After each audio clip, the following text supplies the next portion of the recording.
Hello, welcome everybody to the second episode of Dysfunctional Talks. I am your host, Tristan. I am joined by Connell, Hello, everybody. and I'm also joined by, yet again, Jonathan, Hello. and once again, the Ginger, William. I didn't think we'd make it this far. Well, we made it episode 2, like, I'm gonna be honest. No one's more surprised that I stood an entire episode of you guys. Let's just make that clear. Yeah, I know. Yeah, Aw. praise. Yeah, well, I would say how's everybody doing, but we talk constantly, so like the start of the podcast, say how's everybody doing, but like we see each other so fucking much. Do you want to see each other less? Like, No, it's not that. It's not that I want to see each other less, but like we run a company together, we host a podcast together, we go to school together, and when we're sitting alone in our rooms, we talk to each other. we think You about make each other it when we sound sleep. so boring. Yeah, it's like a support group where I pay more emotional damage for. For the viewers, we are all okay, mind you, if anyone was wondering. Yeah, we're all good. That's good. Yeah, And sure as you about can also hear, it was Connell sounds a lot better and not cutting out constantly. Uh, so he does because a few of the guys chipped in for a wee birthday present for him, and he has got a good mic now, and he thinks he is an MSA Is that how you pronounce it? Host? ASMR, yeah. ASMR. I like Yeah. to think I'm doing a good job, but thanks to the guys again Um, for that. It was a great present. yeah. Once again, thank you so much for the. I would say I think all of us were like, every time we got like 10 viewers, me and Connor were texting each other going like, "Oh my god, it went up by 10 views." I think we're at like 130 views right now, so that is 130 That's- mentally ill people. That's what that is. Yeah. So Should only be Share four the of us, but disease. you know. yeah, shout out to everybody who listened to it. We really appreciate it, honestly. We've just it was a great success, I felt. So yeah, that's the introductions out of the way, and we shall now go into three-piece news. So the first news I want to talk about is just give a wee quick update about Xbox. Yeah. It's we were talking about last time on last episode about how our thoughts of what Xbox games were coming if they were going to do it. It's been announced literally this evening. All the games that we had talked about are coming. Nice. Except for the bigger ones at the moment. So, but they So, may come like, not eventually. So Halo, or? no, not Halo. So the ones that got announced was Fi Rush. That's for PS5 only. Happy Grounded days. was announced for PS5 and Switch. And if you of those who don't know what Grounded is, it's the Obsidian, Honey I Shrunk the Kids kind of game. Do you know if you know that movie? Where it's a survival game where like you're basically shrunken people in a backyard. Not my type of game, but it looks fun. And then Pentiment, which is also made by Obsidian, is the I don't know if you guys remember the basically old painting game with like dialogue choices and stuff. Like those What? old Catholicism paintings. Yeah, I think Yes, I know what you're on about, I yes. have Yeah, those, if you remember, yeah. I haven't played it myself, obviously, because it was on Xbox. I'm very much excited to play that game. And then the last game that was announced was Sea of Thieves. And they're all coming, by the way, within like a few months.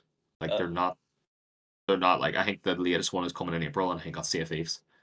Nice. So that's the announcements. What do you guys think? Like, what do you think about Xbox actually going through with it? I think it says a lot, given This circumstances. is really good. I think I'll be honest. I think it's good. I watched my friends play Grounded for a good chunk when they had it on Game Pass. Looks really interesting for like another Rust type game. Sea of Thieves obviously has been very big. It'll be very good game to have fun with friends. Yeah, definitely. I'm not. Obviously, you guys know I'm not a multiplayer type game. There is a multiplayer game I wanted to play with somebody, but we'll discuss that later. Oh yeah, he knows. Yeah, Sea of Thieves. I love pirate stuff. Obviously, I think we all watched the Pirates of the Caribbean. Like, I don't know who hasn't. Yeah. Oh, that was pretty obvious. Uh-oh. Well, everybody who's going to be on the next episode of the podcast will have watched it. I think I would know a recommendation. It was a short run.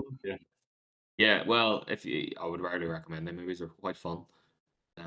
They actually have a Pirates of the Caribbean pack for that game. Yeah. That's what I was. That's why I brought up Pirates of the Caribbean. I was leaving. I was a wee segue I was trying to do there. But, Apologies.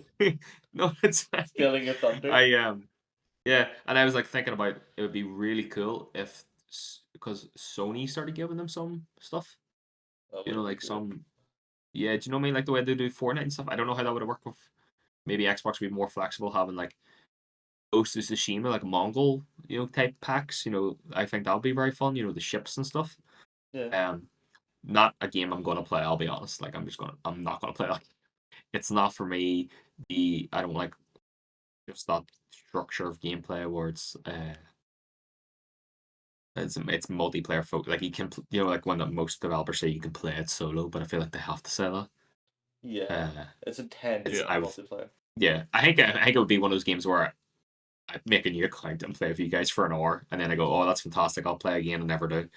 Uh, so Yeah. I'm if I'm excited just for being honest, Hi-Fi Rush though. I'm excited for Hi-Fi oh, Rush though. dude, you guys know how pumped I was to play Hi-Fi Rush. I bought Game Pass. I still can't cancel a subscription, by the way, because I used it on the uni laptop, so I still need to do that. But yeah, I really enjoyed it, and then I heard these rumors, so I stopped playing it. And like I said, I need to get a PS5 because it is console. It's only PS5 only. Oh really? Um, God damn. yeah, there's no Switch port or anything, which is rumors that there was Switch port, but it got cancelled. Yeah, the I don't know if Jonathan and William you're gonna play Hi-Fi Rush, but that team is I incredible. Like I've to always Lego wanted. Gameworks. I have seen it. This looked really fun. It's just on I the do it on back. my Yeah, library. yeah. Like some of the artists, like Nine Inch Nails and all that. Like I only got to the first boss, but like it's it doesn't. I wouldn't say it pushes like from what I played. Obviously, it doesn't push the action game genre forward. Like your DMCs, your Bayonettas, Yeah. but it refines it. It doesn't innovate it. It basically confines those stuff into like a perfect package from what I played. It's really good. And then Pentiment, I just think that looks aesthetically awesome and it's got that dialogue system. I think I'm not 100% sure, and this I probably shouldn't say it, but I think Josh Sawyer wrote it. I think he wrote, which he was one of the lead writers of Fallout New Vegas. Ooh. Oh, very So nice. yeah, so the choices are gonna be good and stuff, and plus it's on a smaller scale than Fallout New Vegas, so maybe they have more Yeah. flexibility with the choices. Them like they can just expand upon that quite a bit more. But yeah, is there like we talked about last week? I think already what games we dream to come to PlayStation or come uh dream to come to console we have. You know, Yeah. uh, is there any ones that you last week you just didn't mention that you wanna? What was there was an action game that was released when the Series S first came out. It was like very like grind rail heavy. Sunshot Overdrive? Oh Sunset yes, Sunset Overdrive, Overdrive. yeah. Yes, Yes. I Sunset. should The have That been on that, that's yeah. one. That's one. so Yeah. the That is problem on with that is Steam, which is good. yeah, the problem with that is I I don't think anybody knows who owns the IP to that It's a very mysterious because game. Nobody really knows yeah. much about it. So that's made by Insomniac Games. Uh, Yeah. so it is. That came out in 2014, and it Yeah. has that very like Nickelodeon art kind of splash. Uh, Yeah. I would really like to play it because I'm a big Insomniac fan. You know me, I love my early 2000s Yeah. cheese. So I think I would very much enjoy it. But It's a I think kind of that's like wrapped up in some legal thing. Like I don't know if Sony owned the rights that I know it didn't sell well whatsoever, but At also nine constantly point yeah, it was one a million. massive flop, wasn't it? 9.1 million it sold. no, it didn't actually. Oh, It right, did, yeah, okay. yeah. But wasn't it On supposed to an be like Xbox a One. So wasn't it supposed to be like a series like the Xbox starter game? Like it was supposed to be It the was, yeah. It was it was meant right after Rise Son of Rome, which came out at the yeah, launch of Xbox yeah. One. It the was meant Xbox to. It soft was meant to launch. boom like. Yeah. When you think about it, it's funny when you think about back to 2014 at that time. It was still the launch window they call it. The consoles of PS4 and Xbox One. Yeah. It came out very closely to Infamous Second Son, which are both open world based movement games, which is it's quite interesting. That way. Yeah. Uh, Yeah. and I think Infamous Second Son has one of the best open world movement systems of any game ever. I think it's really good. Uh, It branches out with all the different power slides and stuff. From all the I know gameplay, I David would really be want to play it. David would be very happy that I mentioned Infamous, because he is a huge fan of Infamous. I need a new Uh, Infamous game in my life. yeah, well, we got to we sure Sucker Punch put out about maybe a year ago, maybe two.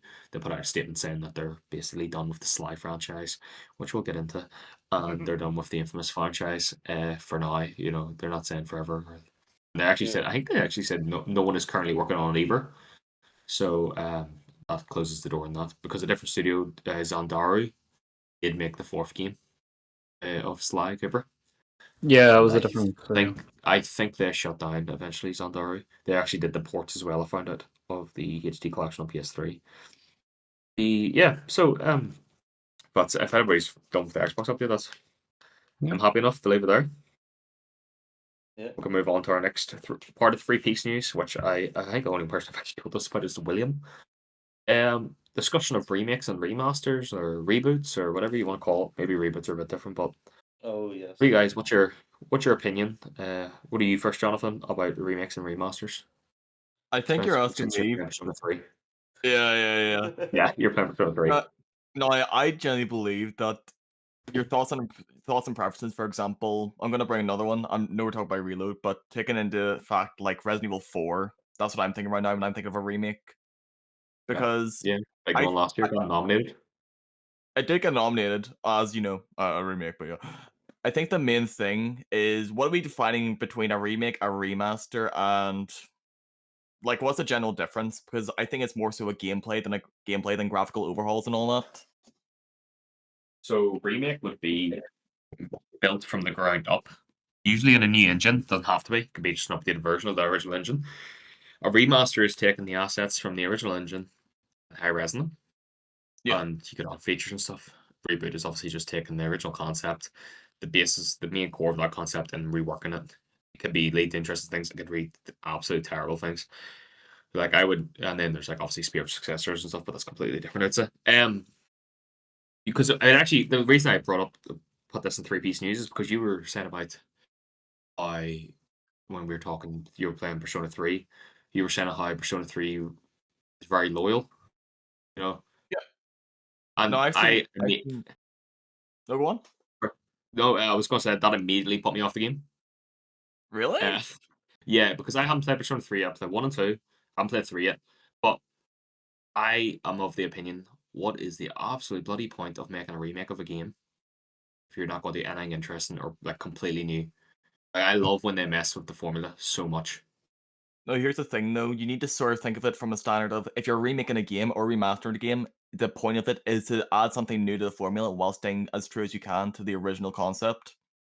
For example, Yeah, not going into too much spoilers, they basically updated the battle engine. They brought in a lot more. I think what they've done is for the later series and the later games like 4 and 5, they've added in new elements from those games to make gameplay a lot more like for example, I think they've added in the dark and light skills. If anyone who's played the games, basically, I think Persona 4 and 4 brought in originally, bringing in dark and light skills to get more to the battle system. So the fact is, they brought those over to an older game to make combat like, for example, you've got an enemy from the older titles with no immunities, no weaknesses, nothing. It could be really annoying just go into a dungeon and have to just go through a swarm of them. But with 2 new affinities in the game, it just makes the combat a lot more better. That's what I say. yeah, It's a positive aspect of a remake. You can bring in stuff from newer titles and bring them back, backdate them. And also, there's another thing that I want to talk about. Um, I don't think the term will mean anything, but basically brought in a new aspect called Thurgy fusion skills, but they sort of also updated them to make them a lot more like not only like more cinematically better, but also in terms of combat, just bring them in for like a tight situation, like you're about to die, you need that damage boost or you need that healing boost. But I don't think that was in the original game, which I think is good. It's staying true to the original concept, but bringing in new gameplay to entice newer players and even bring back older players. yeah. I suppose if you're doing it that way, like you're iterating, new features from like the newer games, and then you're remaking the third installment. So you bring those 4 and 5 features in, from Persona. Yeah. What I would say is though, those features that were in 4 and 5 were only in there because they realized, issues maybe not issues, but like they learned from their work on 3, then they learned from the work on 4, they learned from the work on 5. And I sometimes feel, and obviously there's going to be moments you pick out and go, well, Tristan, that's a remake or that's a remaster, and you love that. Where I feel like why not just continue to go forward and use those features, in 6, you know what I mean? Instead of Yeah. going back and going, oh, we'll add them to this game. And, obviously that does take development time. I know people say, a lot of people would say, oh, well, they use younger developers to work on older games to get them trained up to work on the newer ones. That's not always the case. They sometimes just put senior developers on those games because they need to be working on something, and in that side, or allocate skills and stuff. Yeah. What about you, Connell? Where you land on remakes and remasters for, or I think as a practice, I don't. Obviously I like playing the older games I grew up with in a more refined setting. Like I loved when the Crash Bandicoot games get remastered and stuff, but I just feel like the industry leans far too heavily at the minute on like remakes and remasters instead of like creating new IPs. Because that's I think what I'm thirsting for really more than anything is like new unique IPs rather than just playing old games that they've just been looking a bit better and that. I really do would want new ideas. Like it's a lot more healthier for the industry as a whole. well, we've always had we've always had remakes, like even from NES to SNES. The amount of games that were just remakes from the console jump, but I feel like that window is getting shorter and shorter. I feel like it's just a big inflation of it though, and like Yeah. on top of that, it's I don't know. It feels like a lot of the time. A thing I don't like is like the way Resident Evil 4 was up for Game of the Year. I don't think a remake or a remaster should ever reach Game of the Year point, regardless of Yeah. how good it is. Like I think it's not really a new game. You've took the exact same formula which Resident Evil 4 had, updated it and stuff, added some new features. Don't get me wrong, Resident Evil 4 is a fantastic game, but I just don't think it had enough to be like, right, this is Game of the Year contender. But that's just my opinion on it. Like, And they also have to think like, yeah, the added features, but they take a lot of features. One of the remakes that I don't mind it, right? It was my first experience with that game, the remake. But Yakuza Kiwami and Yakuza Kiwami 2, they actually took so much out of both of those games. If I had played the first ones first, the originals on PS2, I played them after. Um, I would have like went, why is there so much content took out of this game? yeah, Yeah. Really like it's actually like crazy how much content. And yeah, obviously the Yakuza games, complain about lack of content in Yakuza games, not a real issue, Yeah. but it's more I get where people are coming from. Like I love remasters for the sense of like, Connell, me and you know what Bayonetta was all like on PS3. yeah. God, If I didn't coded. get yeah, if I didn't get that, yeah, when it hit 3 frames per second, we were thankful. Yeah, But I got the remaster on PS4, 60 frames per second, 1080p or whatever it is, reaches the time I could go up to 4K for the Pro. And that's obviously one of my favorite games of all time. But it wouldn't have been because if I wasn't remasters, I wouldn't have got the yeah. chance to play it. Especially See, through. I definitely like them in the sense that, like, it's given like younger people the chance to play the things that they missed out and stuff. Like one of the bigger franchises I love would be Advanced Wars, and like when they and like the Mega Man X like game franchise when they were being remastered and Switch, I was so fucking happy to see them. Like I was like, I haven't played these games in years. I was so excited to play them again. I think it's just more that I feel it's not laziness, but I feel like instead of like making more creative ideas, the game industry is like just falling back. If it ain't broke, don't fix it. Like a good example of that, which failed horribly, was Dead Rising 4.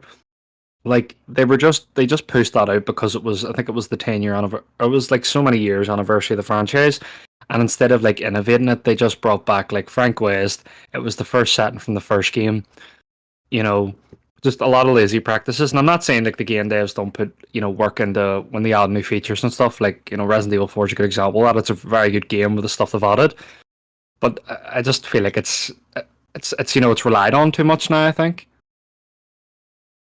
Yeah, definitely like the like Capcom Vancouver, the ones that made the Dead Rising, and they shut down actually after 4. Yeah, I they think did they shut actually. down shut down after 4 was released on PS4 because it was originally actually had a year Xbox exclusivity. Jesus, that was hard for me to say. They did, yeah. I think they ported it and then they get shut down. Yeah. I actually was watching a video on that not too long ago. But like there would be a lot of one thing that actually I'm gonna bring it to William for this because it's a game franchise he knows. One thing I think is very cool is the Warhammer games remake the Yeah. first 2 games in 3. Yeah, like the the best campaigns. of I thought, everything. yeah, I thought that was interesting because, and the same, you know, you played the Hitman game as well, William, haven't you? Yeah, it did the same thing in They- Hitman. Yeah. Yeah, they do the same, and I think that's so interesting. Like, cause imagine we were playing Devil May Cry 3, right? Yeah, and you get one And and they two. brought all the well, might be just one. Well, I wasn't even going to say it. So you brought up two, man. I just think it's. maybe just one. I was going to Two- dodge that one for you, but you were like, no, no, no, two's I'll coming. say 2 with 3 combat would be fun. Yeah, two with Any other more powerful games combat? pistols. Yeah, we need to shoot more. More infested helicopters Yeah. is my only issue with that game. But Yeah, you know what I mean? That I yeah. think that's such a cool concept. Yeah, it is. It is Yeah. a very cool concept. You can get a remake and a new game at the same time. Yeah. Well, Yeah, here, you just well, get added content. just to add, well, actually, I'll push a wee bit of a boundary with this one. So like we were talking about, right? A really bad remaster, in my opinion, is Dark Souls 2. Oh. The game itself, You get the only stuff. thing it really does is swap spawns of enemies. Yeah. Are we It talking really, about First Sin compared to Yes. the original? I Yes. was So gonna that's go not- over. There's other remasters we're gonna talk about. Like you have the Skyrim quote unquote remasters. Oh, you mean Oh, the five spiritual Yeah. successors, not sequels? Where Yeah, they just like take other dude, I'm people's not even- mods and push you I think back. it's 10. I think it's 10 times that game's been Uh, released now. it's like the most released game, isn't it? The Resident. Oh, Minecraft, actually, yeah. The Red Dead Redemption remaster, as well.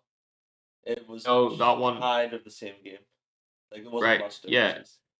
But I don't It mind was that. Like, until if they it's patched it, advertised, well, and they patched to 60 frames. But Wow. they patched it but on Yeah, release was it like that? Oh yeah, no, 100%. But remember, because I bought it, remember I got it like a few Yeah. months after. Oh, You were yes, telling that's me, right. then you told me And it then- was 30 yeah. frames, and I went, there was just a patch released. I got it 60 frames. So, but yeah, I get that. Like, you know, especially like, I just think if you're remastering a game, Yeah. do not put it as 30 frames. I'm actually at this No. point too. Actually, It needs to be 60 frames. What if they make it worse than the originals and you get like the GTA trilogy? We don't The talk about remakes, that one. yeah. Like, Oh what shit, happens here we if go that- again. You Ah, reboot the shit, game games. and it's worse Yeah. than the originals, and then you stop people from being able to get the originals. Yeah, that's my Yeah. problem with the GTA games too. Like, if you really go back and play those ones, like they don't hold up as well. Like, and I've replayed 3, 4, 4 definitely holds up. Sorry, but 3, Yeah. it's not Andreas Vice City. Yeah. I've played them countless times. You know, I would say it's more muscle memory at this point than why I can't play them. But like the original shooting was almost bloody terrible. Yeah. I haven't played the remakes in whatsoever, and I'm just not like into like GTA 6 coming out probably next year, or the year after. I have no interest whatsoever. But I think the best Sorry. ones probably is handheld re-releases on the modern consoles. yeah. Like a good example, Yeah. Gravity Rush. Oh, right. Yeah. Well, here we go. Now we're talking about language. Well, Yeah. I knew you what know I said in there. I would say, especially because obviously the PS Vita wasn't successful, right? God, did I wish it would have been. It had such great ideas and games that somehow, you know, you couldn't really port them over. But Gravity Rush was that one for me, especially, was like, Jesus, this game is something else. And I was like, maybe it'll lose something coming over to PS4. And then when you play it, you're like, it didn't skip a beat. It's almost like it was a console game first, and they just like fixed it around the Vita. I think 3 the done really well was Final Fantasy Type 0, Metal Gear Solid yes. Peace Walker, and Chain of Memory from Kingdom Hearts. I think all 3 of them Yeah. were just ported over in a perfect way. Chain of Memory specifically, because Yeah. playing that game pixelated and then going into 3D models and like changing the card system to adapt, like I thought it was brilliant. Yeah. My favorite thing about that, you're bringing up Kingdom Hearts, they obviously have done that a lot. You know, adapted a handheld to a console, but the one they just didn't bother with was was it like 5.8. 350, 5.8 or something over 2, whatever.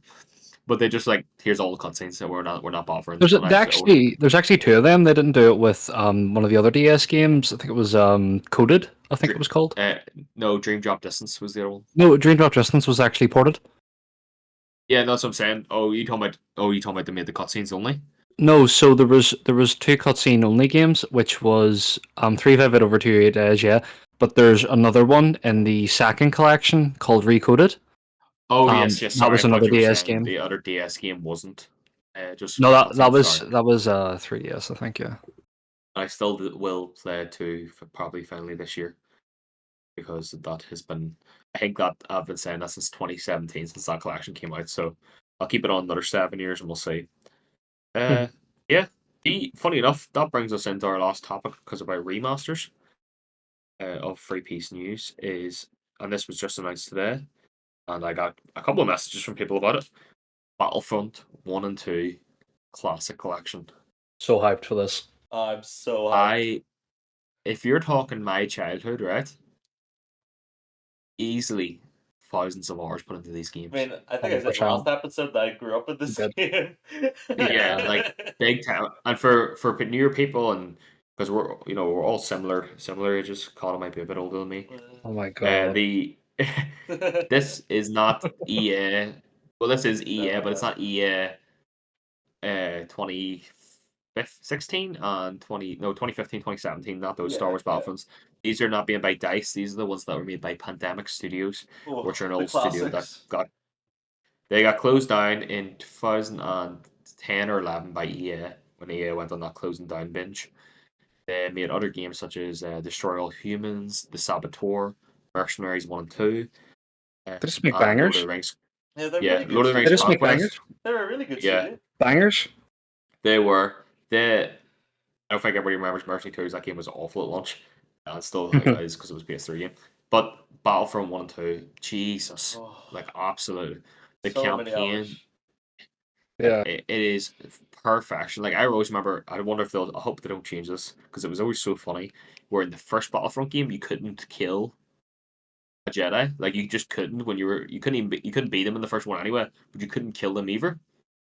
So you just had to find creative ways to blow them off the map, because that's the only way you could Mhm. stop them. I And it was really fun. Like, I remember throwing a grenade on Geonosis at Count Dooku. I'm just like, see you later, sucker. I'm gonna go get the flag. remember like watching I think it was 1, 2, and 3, and then when they done Order 66 and then the other Jedi obviously got wiped out. I loved actually learning, the lore behind like why they were there and stuff. Yeah. I fucking love those games. I hope those developers are like seeing that announcement and are going, "Oh my god, cheers!" Like to Yeah. bring Yeah. Oh back yeah. the happiness we will all 100%. felt.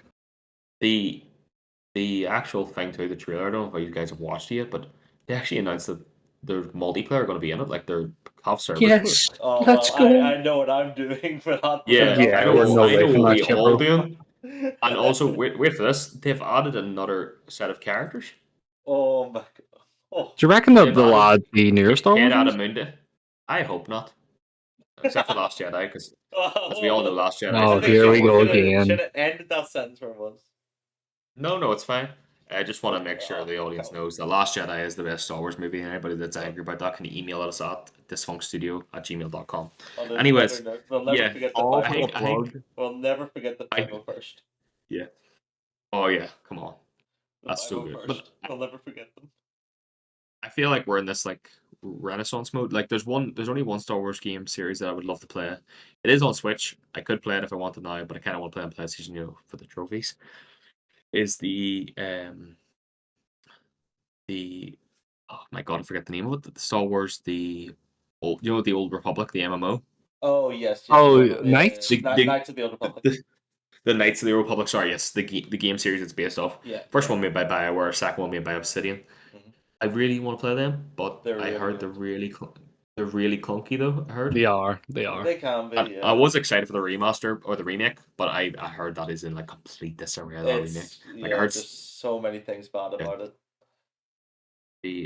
but yeah, well, that it's just Battlefront 1. Personally, and this is like thing because I'm a massive Lord of the Rings fan. The Lord of the Rings Conquest game came out in 2009, right? Hmm. I got for Christmas this year. It is literally just Battlefront 2 with Lord of the Rings skin on it. Yeah, And I couldn't have asked for more of a game. it's fantastic. I remember playing that with friends I back never in even the got day. I never got to play the multiplayer because it actually came out in 2009. On January 2010, they shut down the servers. Yeah, but do you know what? I think the first month, it was really like popular, but Yeah, I don't people know what like happened. People don't like games like. I suppose it was during the time like COD and Battlefield was booming and stuff, and Yeah. I suppose you have to think about the time period to 2009. You know, you would have had, it would have been 6 years since Lord of the Rings: The Return of the King came out. You probably would have had a bit of fatigue too. yeah, definitely. You know, series fatigue. Jonathan, are you excited for Battlefront 1 2? Did you play much of it as a kid, or? The wrong thing to ask. Yeah, no, we don't talk about this. This man hasn't even watched Star Wars, never mind played the games. We're Yeah, definitely Why gonna not? have That's Game why I Masters threw for it the to end him. of this episode. I That's am why I going to threw it get to him. thrown into the fires for that one. Oh, here, I also threw it to you as a perfect segue to get you riled up because, you know, you haven't watched Star Wars. That Pirates of the leads us Caribbean into our either. next segment called Skill Issue. So, Oh, Jonathan, you're terrible at video games, let's be honest. Yeah, true. okay. Um, I'm going to debate that, but anyways. and you have a lot of issues regarding skill with the games. What Yeah, game? skill. Also true. What game? What game did you try to 100% and just cause you a bit of an issue? You know, there was a game that was on my library. That's where a lot of these stem from. I just find a game on my library. I'm like, you know what? I've not played this. I'm bored. I'm not feeling like offing myself. Let's go for it. Um, and it's this fun, cute, incredibly annoying title called Sackboy's Big Adventure. For anyone who's played it, you know how it is. So, gentlemen, aside from watching me rage on Discord for countless nights, how much do you know about Sackboy's Big Adventure? Because I know a lot about it. The I know platformer you're one really thing bad about about. it. Only know about the Aside, main character, really. And for the for facts, what do you know? I know that one thing, and I heard it on a podcast. Is it true that Uptown Funk is a song in the game? Yep, they've also got Houdini Okay. in there as another song. What? That actually blows. Yeah, I couldn't believe that either. I was like, how did they get the license for that? Sony money. Yeah, To but be fair, that song must I be so don't. expensive. It True. probably was, but I mean, to be fair, that was one of the only good parts about it, having those rhythm sections. Like, Oh, weird. I we was don't gonna say talk it's about the pretty bad rhythm. when you say that. No, Uptown no, no, Funk's no, the no, only no. good part of the game. We'll get into that. We'll get into that. But before we actually get into the game, we need to take a step back. We're talking about. I think I was talking to it was you, Willem. William, it was a few days ago, and you were telling me about. I think COD Zombies. You were saying was your childhood game. Yep. Well, a fun little game called Little Big Planet 2 was the very first game I got on the PlayStation 3. Mm. I played a sleepover, and it was just countless hours of fun. The online mode, the story mode, creative mode, all those fun parts of a Little Big Planet game. And I immediately went home and bought it myself and played the first one and the second one within that month. And then I think a while later, because it was originally the IP was originally built on by Media Molecule, and then eventually I don't know the circumstances, but that got passed on to Sumo Digital, who began to create Little Big Planet 3. And it was advertised as new characters. The game was originally limited to 3 layers of buildings, like building areas, and I think they expanded up to 16. And they just tried to hype it up so much. The original game came out, it was okay. I would say that game actually was pretty decent. I enjoyed the story, but the main kicker was they just ruined the online mode with that. I'm talking about you could not get connected on like release day or release month. The first few months you couldn't get a proper connection with other players, which caused the amount of players to skyrocket immediately. That's probably even the wrong word. Fucking reverse skyrocket. There we go. Uh, the reason I'm bringing this up is because I think this is where it stemmed from. A bunch of players after the Little Big Planet like sort of just died down, thought, you know what, we're going to rebuild the game over our own ideas and make a better Little Big Planet. And that's where the origins of Sackboy's Big Adventure comes in. Now I could be spoofing, but I saw that online. I've seen a few articles talking about it. If I'm wrong, you can always correct me. But anyways, get into the game itself. We don't accept corrections. We're always right. Yeah, We're exactly. men. Never wrong. We're men, we're alphas. We're men. We're alphas. No, I did wonder this was an alpha podcast. I forgot about that. For last episode. Yeah. Yeah. So anybody's got any opinions, you know, keep it to yourself. Do not email us. Do not text us. Yeah. Yeah, don't email us at dysfunctionalstudios.com. Oh shit, I messed that up. Or visit us on social medias. Don't do that. We'll have our website up by the next episode. Hooray! Yeah, but basically what I was saying there was they originally made Sackboy's Big Adventure, which ironically was published by Sumo Digital in the end anyways. So they tried to get away from the IP and ended up coming back into the IP in some shape or form. So, dab smack in the middle of it, the game involves a story mode and multiplayer, but they got rid of create mode, they got rid of original levels or custom levels. You can't go and build something and put it online because there's no online mode. The only online mode is online mode. I cannot hear right now. Basically, only 4 players on the original story they have in the game. And they did a few things to spice it up. Instead of being locked to 3 layers, you get to play in like a sort of isometric map. They built it so the character isn't locked into an axis. They can move in any direction. New power-ups, new characters. And I'm going to say they're not as great as the first or second game's characters, or even third. I think that's the issue. It's not even as good as the third game characters. But basically, the story, I think, took about 9 to 10 hours. If I wasn't going to rush it, because I spent maybe about 15 to 16 just doing every mission, every collectible. But normally it takes about roughly 9 to 10 hours. And I don't think it was worth the price, I'll be honest. What did you pay for? I think I got it on sale for about 24 quid, but I think at that point it was going for 40 something. Ooh, Like when it Still first worth came the out. price. I don't think it was worth the price just because of the gameplay. What is it about the gameplay that's so like infuriating you? Is it not precise? I think it's just because it promised to like better the original game, but they also missed what they made the original game so good. Because it Just the wasn't meant to be maps? not even the creative maps, like that's a big aspect. That the main game itself, it knew what it was going for. 3 planes, basic controls, and then 2 decided to spice up a little bit. Like the add-on, I think that people say that you have to add on a little to get a lot. You can't just pour it all in at once.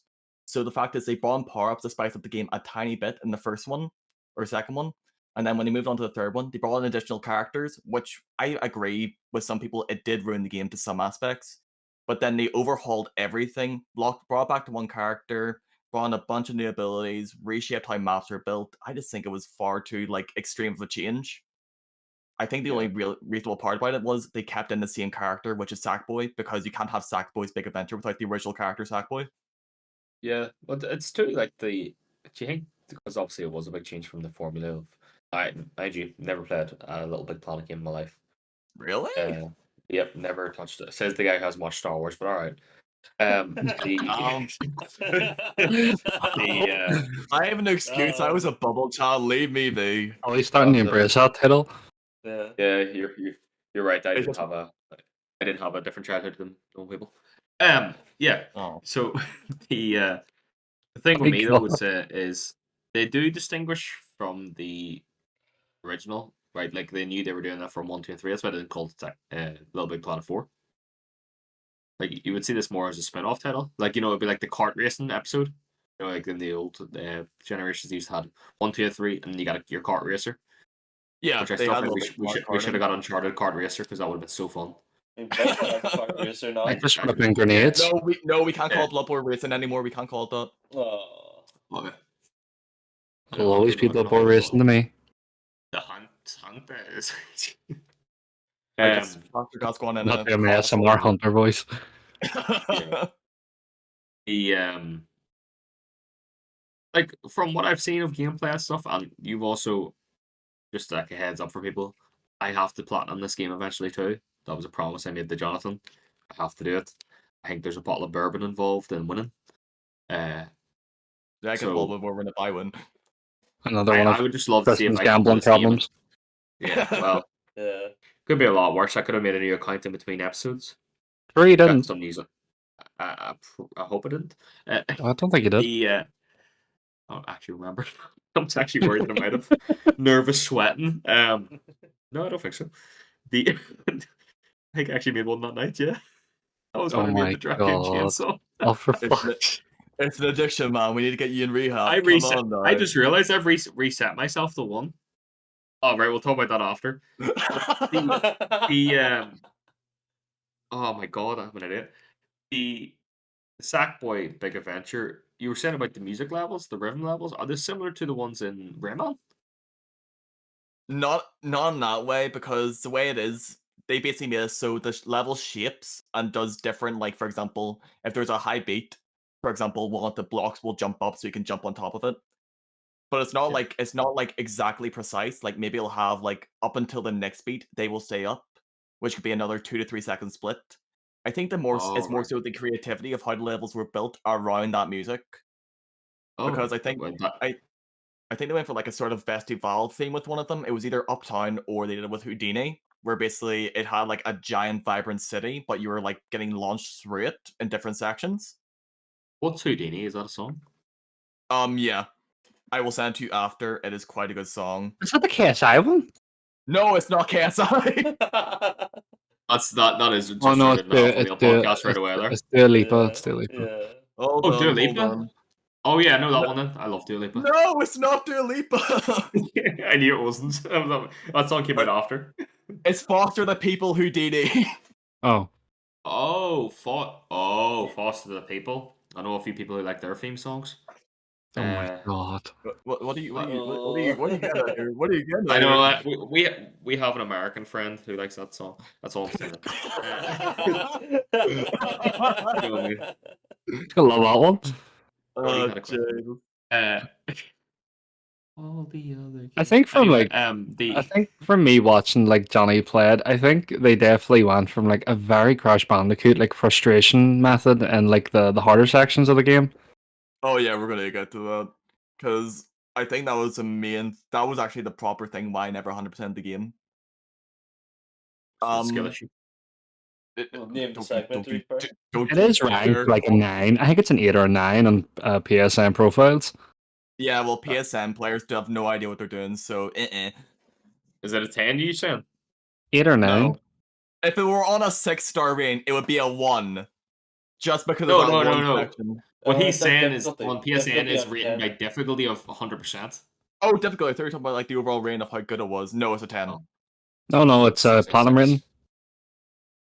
I thought you were Yeah. basically just complimenting the game after I just threw all that down the table. I was like, what? No, no, What? no. See, we can read it properly, unlike Houston's trying to give us Metal Gear Survive last time. Oh my god. Don't bring that up. Oh, you want to give them more ideas to get us more fucking punishment? Yeah. We'll have a few months to lot. We've got an email coming up later with punishment involved, so I think we'll Oh be fine for that. no! Yeah. The thing about Sackboy Jonathan, what was that trophy you couldn't get? Or that achievement, Okay. whatever. So the game brought in a section of levels. I think they were called the Knitted Trials, Great Knitted Trials, or something of the sort. And basically, you pick them up in every few levels by grabbing a certain object, which then you go to the overworld and go into a new menu, and it gives you a bunch of challenges. I think there was 16 in total, 15 on the final level. And overall, the levels were quite fun. There was a time-based aspect, so not only did you have to collect as much as you could, you also had to get to the checkpoint within maybe 30 to 40 seconds per each one. And keep in mind that 30 to 40 seconds is a pretty fast time, but then you have to do that for 15 levels. And then when you get to the 16th one, you're like, oh, they're going to give, because apparently the trophy was based on, they're going to give you a giant final trial to test all your skills all at once to get the final trophy. That's what I was leading up to. I left everything till the end. I did everything up until that point and left that for the end because I was so excited for it. I get the final checkpoint for it. I check what the level is. These people have stacked all 15 levels and squeezed them all together like some uneven shitty sandwich and said, you have to complete all of these 15 levels, which take about 30 to 40 seconds each, in 10 minutes. Deathless. And there's no checkpoints, nothing. And that's I one spent trophy. Gauntlet. that's just all for one trophy. Now, I mean, it makes sense that they called it a gauntlet, but why would you go for a gauntlet? They could have just made a new level. They could have done something. It just felt so boring to have to do the same stuff over and over again after doing it beforehand as a different challenge altogether. See, not playing the game, right? For me, that sounds like a test of all the skills you've learned at that point. Like we talked about this on the last episode about how Mario games do that, where Yeah. the main levels are easy and then the end game is where they test all players' skills. That sounds pretty good. To be honest, the making it a trophy sounds like a pain in the ass, and it sounds like I'll get a couple of points for trying to do that one. No, but here's the But thing. You see how you relate it back to Mario. The thing about Mario compared to this one, they actually created a new level to incorporate all those skills. Now, give them credit. They did make a new level for each of these new skills, but instead of making some grand challenge, they just squished the other 15 together and put that as a trophy. yeah, And oh, I, I'm trying to remember how much time did I spend in total trying to do that? Because I did most of it while I was in call with you guys. I was once in call with Conal for 8 hours, and yeah. I still couldn't get it. And then that's Yep. when I uninstalled the game and said, "Nope, I don't care if it's 95%. It's staying on that library, and it's not going there. It's not going up to 100 because I'm not dealing with it." You were on call me one time. You were in there for 6 hours doing that same thing. Yeah, I was in a call with Yeah, all of you guys, and I think at yeah. one point I threw my controller onto my bed and I just like sat in the chair like lifeless corpse because I just couldn't be Yeah. bothered with it anymore.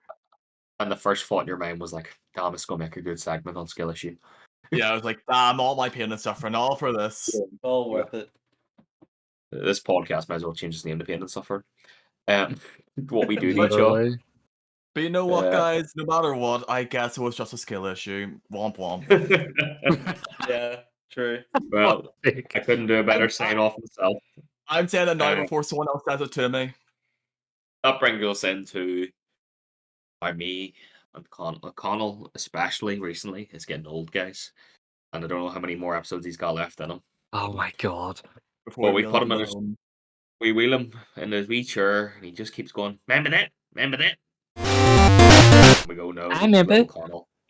But he remembers. So what game does old man Connell remember this month? Well, the elderly man has decided to keep on with platformers and go back a wee way longer. Past Sly Cooper, go back to an oldie franchise known as Banjo Kazooie. This game has not really been seen since its last release, which I believe was Banjo Nuts and Bolts on the 360. Was made by the studio Rare. Rare has made some considerable titles like Battletoads and the likes. This franchise, I believe, spanned 5 games, starting with Banjo Kazooie, Banjo 2. It had 2 handheld games, which was its own Mario Kart, actually touching on what we were talking about earlier, which was Banjo Pilot, and then the other handheld, which was Grunty's Revenge. And then finally, when Xbox, I think Microsoft bought Rare over, they ported to actually its brother franchise as well, Conquer, brought the two of them onto the 360, and Banjo got a sequel in the form of Banjo and Kazooie Nuts and Bolts, whereas Conquer got a remake, funny enough, on the topic today. Yeah. Any of you guys played a Banjo Kazooie or? I played a wee bit of it before. I've never. You know what? Um, In university, so in our university we have cabinets where they have the game like a bunch of retro games all stockpiled onto it. And I think I just like played on that for 10 minutes. I'm like, so I understand why they enjoy them so much, because it was just one level in the Yeah. overall map that I just like really got into. does that have on any N64 games on it?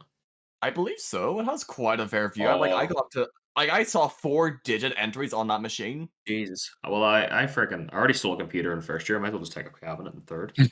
Oh, Uh, not on the podcast. You can't incriminate yourself yeah, on the sorry, yes, I podcast. kind of meant that. That's Yeah. allegedly. I Allegedly. know. Oh my god! Like, I see. Imagine like our friggin' lectures here at the school. Oh my god, he actually did steal it.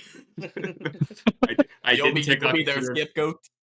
I still don't Like, understand how someone done that and got away with it. yeah, what we're talking about, what's just explain for the audience is, and when we started our course, like, the building was still being constructed and stuff. They hadn't put the cameras in yet. They're all in now, so they don't begin any 8 years. Someone just like lifted a entire like juiced out gaming computer and just walked out the door with it, and none of us Madness. noticed for months because the person who sat at that desk uses their laptop. So it wasn't until one day we were all sitting there, and then one of our lecturers said, "Where's that computer?" and it hadn't been checked out for IT or anything like that. So that was a reference. So honestly, I want to make clear: did not steal that computer legally. Say that. Yeah. And He if says I he did, did. I would have. I did not steal a If computer. I stole that No. computer, I'd have a lot less problems. Allegedly. True. Yeah, allegedly. But yeah, Um, believe that about Banjo-Kazooie being on that cabinet. yeah, it was a good wee thing I used to watch. I think I played the first one. Used to watch a lot of speedrunners. It was the one thing I actually liked watching speedrunning. It was actually one of the more like lighter collectathon-y games. The game consisted of like various different things. Like you had to get jiggies to open up different levels, which were like jigsaw pieces. There was 100 in every area, but it was like the way in like the old N64 Mario games, you had to get so many stars to unlock different worlds. Yeah. Yeah, jiggies were like that, but then there was like a couple of other things. You had to get these things called like mumbo tokens, and it basically let you transform into animals if you brought up the like this witch doctor looking guy called Mumbo. Very weird game, but it done it well. Um, for its time, it was very popular. A lot of people still play it to this day, especially in the speedrunning category. A lot of achievement hunters actually have been going back to the retro games. And I think Son of Jazzy it's one of his favorite games. He done a achievement hunting video for it recently. It was pretty good. Wait, really? I didn't Yeah, realize he he actually did. went and did that. It's when he reached the like 100,000 on no, it's when he became partnered on Twitch. He done Oh, it. very nice. Well, I know Yeah. that's speedrun. Bringing this into actually the first thing we talked about was the Xbox update and Xbox games coming. You were saying about the most recent release. They actually re-released these on Xbox One. And That was the collection, wasn't it? yeah, Rare Replay Collection. Yeah, And Rare you know Replay. what? I'm just thinking of a game collection that I would like to come on to PlayStation and Switch. Not there. A Rare Replay Collection. I'd love to play Just Battletoads again. yeah, I love Battletoads, man. So good at it, so I am too. It's such an easy game. Oh my god, I We, can't wait till Easy Ninja girl right Gaiden here. breaks me. Um, oh, you can't speak about future games, man. Uh huh. but Rare as a studio has been very good. I'm actually they're one of the older studios that have still stood up to this day. Although they did have like a really bad patch with the Connect for a while, but I'm Oh just god, the thankful that Connect. I'm thankful they were back on their feet now. The Rare Replay was fantastic. I remember Yeah. sitting with my friends for a few hours and playing a good portion of the games. Like they We butchered actually all nuts did and that. bolts though, but Yeah, well, that was the transition period for Rare, obviously, because they were getting bought by uh, Microsoft at the time, and they had conflicts with like, especially in the GameCube era with Nintendo. It was very they wanted to create more of their own original IP, but Nintendo was like, no, use like Star Fox Assault was a big one of that, where originally it was supposed to be, um, I think the original game was called like Dinosaur Land or something like the project name, and Star Fox Assault got like locked onto that. Which was not one of the best received ones. Yeah, Rare's an interesting studio. Obviously Sea of Thieves is a big hit for them. They don't seem too interested in making any more games. There is rumors of a Banjo Kazooie revival, by the way. I don't know if you heard that. I actually haven't. That'll be Um, interesting. yeah, so once again, it is rumors, so not too on it. One thing I would say about this, how do you think this one holds up compared to, like you mentioned earlier, your Super Mario's, your Spyro, that So that kind of era. So I actually went on a binge like a year and a half ago, like playing like a lot of old stuff. This was actually one of them. I played Mario 64. Mario 64 holds up well. I feel Oh like yeah, so the movement is slightly more clunky compared to the remastered one they brought out, but it didn't hinder it. Banjo Kazooie to me always felt fluid. Um, and I don't know. It's like it didn't do nothing that needed to be fixed. Like everything works as intended. The levels are really good. The hub worlds they've made are pretty good. Everything's sort of where it needs to be, and it pushes the players to use the different abilities you get, especially when like further on in the game you get more abilities to use with Kazooie, the bird companion. You can fly with him. You can run really quickly and stuff, and then adding the different collectibles to actually do things. Like there was the more health system added, you gain these things called honeycombs, and after every 6 you gain another health bar. There was like musical note. It was a big collectathon, but the difference is like for stuff now, like if I play Uncharted, I would have to go out of my way, and it would feel like a chore getting all the collectibles in that game. Banjo-Kazooie never felt like a chore, and I feel like if a game's going to have a lot of collectibles, don't make it a chore. Like Yeah. another good example, we'll go back to Infamous. The shards in Infamous Oh, 1 were yeah. ridiculous. Like I Oh, remember my friend, he's a big Infamous fan. He sat on 2 shards he couldn't find for yeah. 2 years. Oh, like I I didn't use a guide, right? And I like once I replay that game, I'll probably brick and just use a guide where the guy. I think there's a guide where a guy just like highlights them all on a map. But yeah, even still, like the fact that you can't keep track of them and you have to constantly press R3, like I'm sure that broke a couple of PS3 R3 buttons. definitely. The red Uh, analog stick. But that's like a healthy thing for me. If you're gonna put collectibles in a game, it doesn't feel annoying. Um, so I think it holds up well. Like even compared to like the older Ratchet and Clanks, like it does its job. Like, and I genuinely think it's still a good game to today's standards. Like, we've done a very good job with this title. And one thing I know about the game is its soundtrack, which I think is really really good. Oh, it's Uh, fantastic. uh, what do you call the? I don't want to miss. Probably like want to say the wrong composer's name because I don't know if that is actually the composer. Uh, but he's a very famous composer for like a lot of Nintendo games and stuff like that. Especially third party. But I can't remember the name of it. Grant But Kirkhope. yes, that's it. I didn't want to. I was going to say Gert Kramprop or something like that, so I didn't want to pronounce it Kirkhope, wrong. yeah. But He done yes, for like I Goldeneye and stuff. yeah, I think he done Banjo Kazooie as well. I know he did a He lot did, of yeah. Rare stuff, He did, yeah. but he did Donkey Kong Country and stuff, which was made by Rare as I well. think that's why I gravitated towards it because I really love Donkey Kong Country. Well, Yeah. DK64, but um, Oh, you yeah, like DK64? yeah, it was DK64 he did, yeah, and Perfect Dark Gee, and 007. yeah, but did you play Donkey Kong Country series?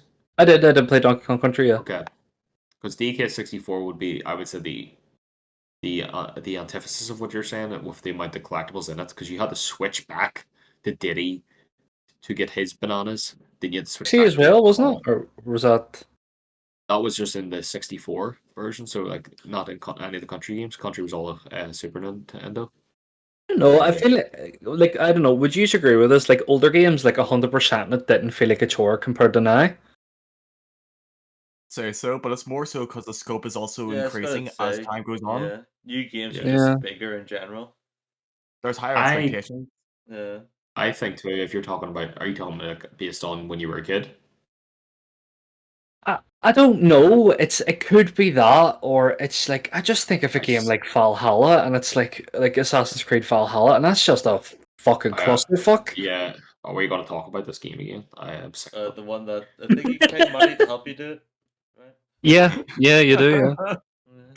Yeah. Uh, Did, remember like so a person will already know this story, but I'm a big Assassin's Creed fan. I just love it. I love history and stuff. And 2020, everybody remembers the pandemic, all out there. I working my job, and I was like, do you know what? I've worked enough. I'm gonna take a week off, paid. So I said, well, buy myself the collector's edition of Assassin's Creed Valhalla. I love Vikings. I love history. Assassin's Creed games are fun. Whatever. Let's do this. Let's just be clear. That is the last Assassin's Creed game I banned. I put 58 hours in a week into that game, and then a quest glitched on me because that game was so buggy at launch. I was having fun with it. Get it like I put 58 hours into it. I then was told to contact Ubisoft support. I did. They then sent a video to prove of the glitch. It said the file size was too big to send a video. So I told them that, and they went, no, just send the video.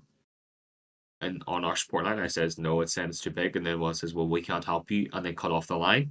So thank you, Ubisoft, for that.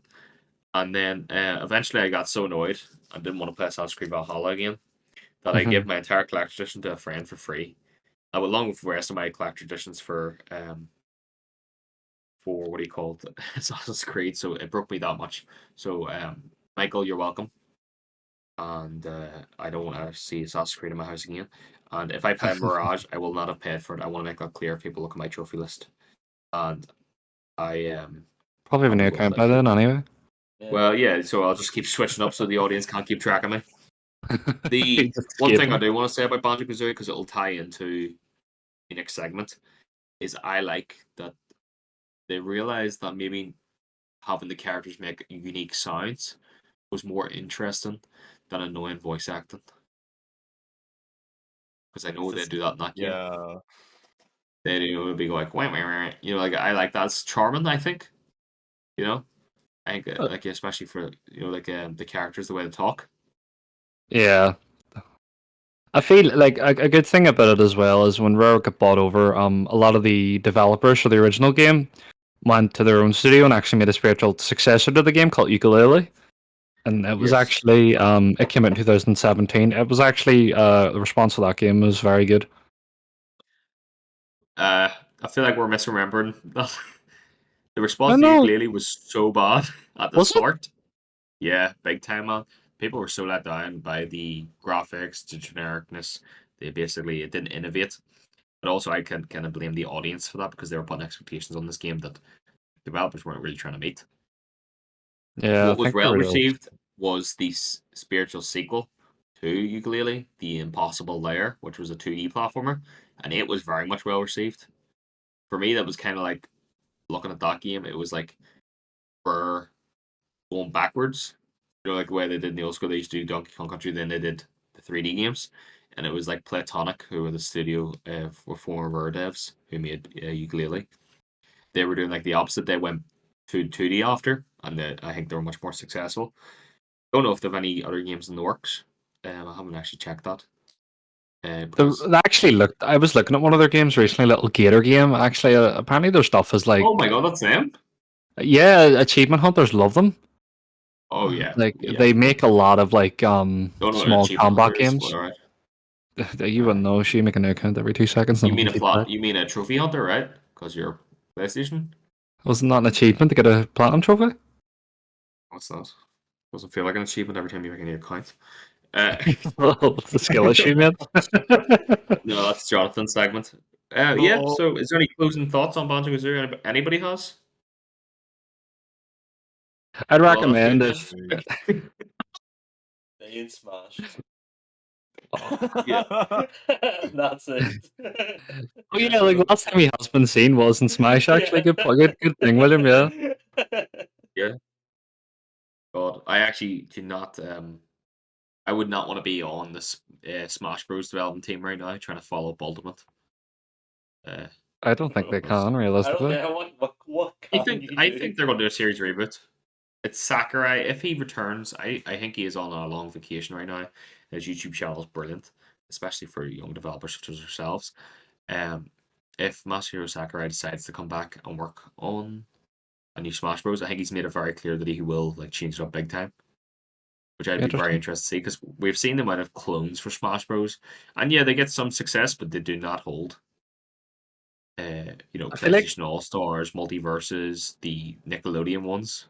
I Yeah. think they keep trying like different formulas to what Smash Bros does. Like they just brought a battle pass and stuff into I think it was multiverses, and then the game was shut down before it was re-released, so people had stuff they paid for and couldn't access Yeah. it. So that was they're just distasting their audience that they're building. So yeah, But that is Warner Bros. For you, like their gaming and publishing arm is like I think they every time they have a meeting, they says, "What's the most fucked up thing we can do this week?" And they do it yeah, because uh, they patented the Nemesis system. From idiots. like Shadow, they own Oh the yeah. patent. Like people Yeah. can't use that technology, and they've done fuck all with it since 2017. I know there's that Wonder Woman game in development at Monolith Soft, and I'm sure, or Monolith, sorry, not Monolith Soft's Xenoblade and all that there. Um, I'm sure that Nemesis system is going to be a big thing in the Wonder Woman game. But can you guys remember when that trailer came out for Wonder Woman? How many years ago now? There was a trailer. 2021. Oh my god, I've never seen Yeah, it, no. Yeah, The Game ages. Award. It was Don't worry, so it just shows Wonder Woman. That's it. I think yes, Yeah, it's like the gauntlet yeah. or something. So 2021. Yeah, yeah. the Game Yeah. Awards. So as much as I would actually have loved a third Shadow of War game, I guess we're not getting that. Yeah, we'll move into the next segment then, and that brings us to platinum bet. So this is me and Connell's bet, as I may have accidentally alluded to earlier, or realized in my pure stupidity, or was that a bit? Who knows? It definitely was not a bit. Yeah, I did make a new account right after the last episode. For those who don't know, well, you would know based on the the last episode. I like to dolly and make a new account. So just come up with these such amazing names, and I just can't get them out of my system until I make a new PlayStation account. But that resets me back to 1. I can't talk about one of the 1 platinum I got because it's part of this month's game club. But what I can talk about is the games I'm currently trying to platinum. So Bloodborne, and Bloodborne again. One of my many playthroughs I've played of this game. I think we can all agree Bloodborne is a phenomenal game. Amazing game. Amazing. It's so good. Good. One thing I can say that I did for the first time is beat the DLC. We got into a wee bit of discussion as I beat it. William would know. I didn't find it that hard. You're just a gamer. What can you say? You're just too good at everything. No, I just, it's obviously you learn the patterns and stuff, but it is getting me that itch to finally play Elden Ring. I'm starting to get that wee scratch. The Starting to go, what's DLC it? coming out with the trailer that just released today. Yeah, I didn't watch it. Yeah, I today. didn't watch the trailer because I would say I didn't want spoilers. But one thing I think that Bloodborne does fantastically, and is that it captures that atmosphere I love it so much. of its of its world. It's like I feel like I've been teleported to a world that existed. Yeah. You know, the characters, the dialogue, everything about this game is just absolutely fantastic. And we talk about the amount of times that we'll talk about times about you just look up at the skybox and go, "Oh, that's changed." Like that gives it gives you a different feeling. You like the night, and William was saying about how beautiful certain scenes are. It definitely is, but combat, I think, is fantastic. They fixed backstabs at the point of the series in 2015. Backstabs were a huge issue. You just basically backstab something, and that was kind of it. With the visceral attack, you have to plan that out. There's more time into it. And I love the co-op feature, as Connell has Oh my experienced with me. God, don't. I'll And turn on the skill issue here in a minute. no, well, so I was trying to be a helpful friend. Guys, we're all playing Dark Souls. We've all tried to help a buddy out or Made me Bloodborne or hit whatever. the wall and tried to make me jump down a bridge. What help is that? Yes. Because I thought it would help you have a laugh, but clearly you're not. I told Connell about some glitch of just hopping the wall for 30 seconds, you get 39 insight, and he just did it. So that was I just was teaching him about I was just trying to teach you the mechanics of the Souls Don't games. trust my Don't trust friends. anything. Yeah, don't trust anything. That's the game. Don't trust. Always be on alert for someone to try and trick you. Like What about you patches, trying to get me to eaten alive by a pig? that was just generally funny to me. Did you backfired fall on me. for it? No, No, I knew the pig was there, but he was like, there was a ledge at the very end of this tunnel. He's like, "Oh, jump down there, you can get something." I was like, "I played this game before. I know it's not down there. Fuck off." no. I just yelled Leroy Jenkins and ran at the pig underneath the bridge. Wait, is that the one in the very first session in the Yeah. series? Yeah. Yeah. Oh, that scared the shit out of me first time. Yeah, it did not happen the way I expected it to happen. It really didn't do nothing for me.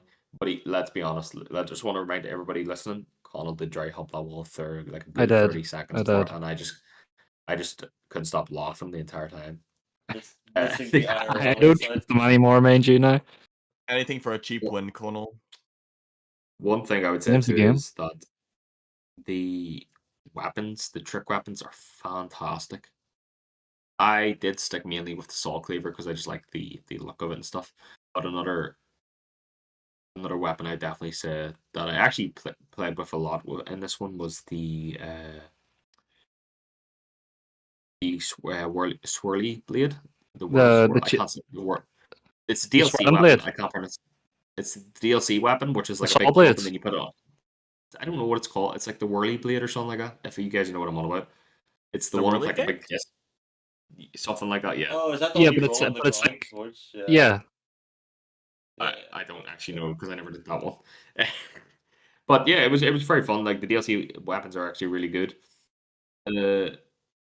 one of the best fights I've ever done. And I did fight him before. I never beat the DLC, but I did play it. Was Ludwig. I think we can all agree that is one of the best Yeah, He's I love his fights. weapon. yeah. Just due to MFG's sound, just this song itself, though, when it changes, it is beautiful. One of the best Just that themes in the piano game. stroke. Oh, absolutely. I like Martin Lagaris as well. I think he's a really fun boss fight in the main game. And yeah, there's not like I said. I think that the reason I gave it a 6 out of 6 for anybody's curious. I'm sure you all know what that means. Obviously, Um, obviously. yeah, the game it went to my wee book, tonight and stuff. But Bloodborne is one of those games I'll definitely always come back to. Uh, Not my favorite. I finally decided no, it's not my favorite in From Software's game series. Maybe we'll talk about one of those later. The other game I've been playing, and as people who listened to the last episode know, this is a punishment for me. Because I didn't play last month's game, Dusk, in the game club section, and I haven't platinumed it. I will by the next episode. I'll platinum the first one definitely. It's the least I can do. But it's Sly Cooper 1. No, Guys, I I did fucking hate not this think game. this would be this bad of a game. I thought it was like, Breaking 20 point for episode. Tristan. Fucking hate Yeah. this game. It actually it feels like someone's grinding their teeth in my skull when I play it. And I thought it was the other night. I was like, you have a long day, you're stressed, and sometimes just the game's not clicking. Connell was like, go to the gym, went to the gym, came back, same better, didn't play the game. Woke up yesterday morning, played it, same fucking thing. I was like, oh my god. I actually muted the TV. I didn't, and you know me, I love the sounds of the environments and the song, music and all. I could not stand them characters anymore. And the amount of fucking collectibles for some shitty ass reward is ridiculous. 30 bottles in that small area. I was like, are you actually kidding me? This game is like generally, and the controls are so bad.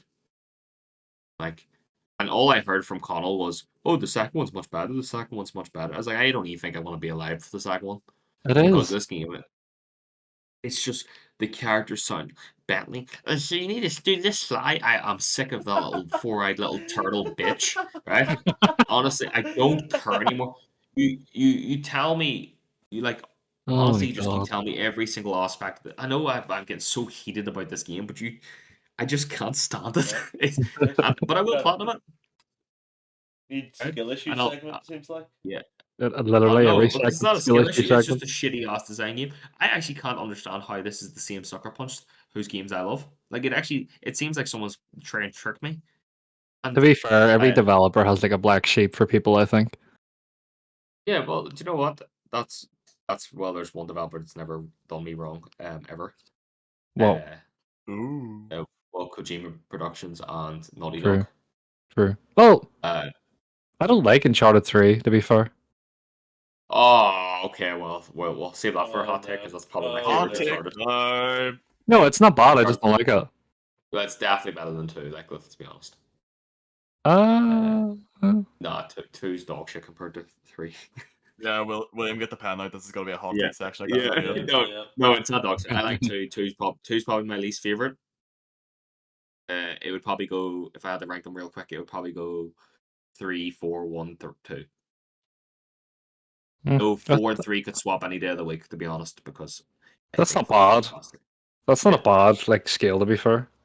Hold on. Um, If you were to do Uncharted there, would you include the DLC for I was gonna 4 say, as a wasn't that like separate a thing title? before? that's not DLC. That's Lost Legacy is not Yeah, wasn't that DLC. like It a is game or standalone. something? That's like separate. Yeah, Lost so Legacy. Lost Legacy would be if you want me to include it, yeah. Yeah. or you want me to include Lost Legacy. Lost Legacy's one, number one. Lost Hell Legacy. yeah. Lost Legacy is phenomenal. Do you know why it's phenomenal? Because of how it rewards you for exploring. You get that amulet, and it helps you find the rest. Do you know what Connor you were saying earlier? Actually, this is brilliant. You were saying about how you find it tedious to get all the treasures in Uncharted. Yeah, and 3. Yeah, but in Lost Legacy, if they had the system in free, it would be brilliant. In Lost Legacy, because it's semi-open world, once you do solve most of the puzzles, you unlock it. Spoilers for Uncharted Lost Legacy, but you unlock an amulet that makes a sound whenever you're near a treasure. Oh my god, if that was in it, I would love it. Holy Yeah. shit. It is fantastic. The semi-open world and how Naughty Dog does non-linearity. Can't even say that word. Linearity. How do you say it? Non-linear. Yeah, non-linearity. For those who don't know, I have a speech impediment, so what do you call it? Make fun of me in the comments, whatever. Non-linearity. I tried to say it really quickly, it didn't work. Say non-lin. Non-lin. Just It's leave that second part. Let's Leave leave the it part. then. NL, fuck it. It's non-linear. I messed it up. Moving on. Yeah. They do a very cool thing because obviously you can, if anybody remembers the game, you can like choose from different areas of where you want to go. And like it's like, oh, but you have to do 3 of these sections, and they'll actually have each cutscene change for what section you did first. It's just a wee simple thing like that. That's But really cool. Lost Legacy is definitely the best Uncharted game. I just think the rapport is so good in it between Chloe and the Oh dude. I just yeah, love it. yeah. It is phenomenal. Not the best Naughty Dog game because we all know what that is. It's Last of Us 2. Yeah. So the last thing on Platinum Bet is the Connell. For some reason suggested to the other guys about us playing Digimon. I have not started yet, but I have purchased it, so it is sitting in my account because it was on like a deep sale, and I am ready to eventually do that. Maybe after I kill myself, play Sly Cooper. Well, thankfully, on my side Connell, of the what have you bet, been playing? well, my score's up to 5 now. Yep. One of which we will talk about later. So The other nice. one, I done what I said. I 100%ed. Gravity Rush, Oh, very good game. I do have some issues with it. about it. Well, some of the anime models are fucking stupid. Oh, for the hitting them. The hitboxes are fucking stupid as fuck in that game. Well, take it easy. Well, but to be fair, I would say a Correct, good 90% of the enemies in that game were fine. It's mainly the bird enemies. Their Yeah. hitboxes were blocked a lot by their wings, and even when you had like a good window to kick, the wings just made you either phase through them or just bounce you off them. Which I found for the end game where you got like the three rare enemies. The bird one took me a good few tries just because of how frustrating it tended to be, but overall the game story and the experience was very good. Yeah. The music too. It's Oh, incredible. it was great. It was Jazz, great. French jazz. The thing too with Gravity Rush, I 100%. I think I know what enemy you're on about too. Is it the big long like wheel Bird. kind of It's thing? the big long birds. Yeah. What I use for them is the up triangle special. You fire like the shards. No, It always see, wins that. that's what I did. I did use that, but then when you get to the special, Navi are they called? The enemies? Yeah. Oh, so Navi. the 3 special ones you fight post the campaign can't be damaged by special moves. Oh right, yes. So you're forced Yeah. to kick, which is fine. The other two were fine. One was like a basic one, and the other one was like a Colossus, which it puts you on your toes and spices up a bit. I like that, but it was just the frustration of trying to actually hit it while you're getting hit with high damage projectiles that home on you, especially when they're up in the air. It can just be one could be disorienting because it's a gravity based game, but it was just frustrating. But again, like the other 90% of the enemies were fine. Yeah. Maybe things obviously we both haven't played. I haven't played Gravity Rush 2 yet, I own it, but I will. Maybe those are things they fix definitely in the future. Yeah. The thing too, I was very surprised that you don't get disorientated. At least I didn't. It's very good at doing that. Not disorientating you when you're flying around the place. I think it didn't do that. Like compared to Dusk, it didn't do that, which I found to be funny considering it's a gravity game. The only thing is Yeah. like with those enemies hitting you back, you're sort of like trying to figure out where you are again because at the same time you have like incoming stuff at you because they're homing. But that was like the only issue. The rest of the game I found was really fun. The final boss fight was unreal. Yeah, it's so good. It was It so is so good. good. And just the amount of times I've replayed that game is probably up there with the most I've ever replayed a game in my life. And also, if people want to play it, it is literally like what I can 100% in 4 hours easily. Like No, if I you're wouldn't say 4 hours. Actually, I Oh think no, it's you like can absolutely 100% in 4 hours. Like I've done it. So oh, I'm fair. saying if you're speedrun through it, Oh one of my yeah, yeah. accounts is like third and the fastest in the world to platinum it. That's Say one cool. of my accounts because another 3 accounts is on that trophy list on PSN profile. Yeah, the yeah, that's good. And obviously, me and Connell both platinum the game. We can't talk about it until later. Well, what I'm working Uh, on at the minute, I decided to pick up Suicide Squad. oh yes, Really enjoying the game at the minute. yeah. Well, that's good to hear because some people had issues with us last week talking about the game and then going we didn't play it. But I've so now I've I've got played one it person now. to play it. I've Yeah, played it now. I definitely don't see a lot of the issues people on launch had, which I'm really thankful for. I've actually been like keeping track of it. The devs on Twitter are on the ball with all the fixes. They're pumping out a lot of patches for all the stuff. At the minute, I haven't had any like game breaking stuff, which I'm really thankful for. One thing is what I've discovered. One thing that's really going to disdain me for the game is the fact that there actually is no true ending to the game yet. For those that don't know, and this is a bad practice. I will never, say, "Oh, this is fine." The game is kind of locked behind a season to finish the story because if people aren't going to play it, I'll just say this now. You have to beat the final boss 13 times because of like a whole multiverse thing, and to get the other 12 encounters, you have to wait in the season progressing, which I think is fucking ridiculous. yeah. We were talking about this right before the podcast started because we tend to ramble on and we still have plenty to say. But one thing I would Yeah. like to bring in is William. You've played Suicide Squad a bit, right? I have, yes. Yeah.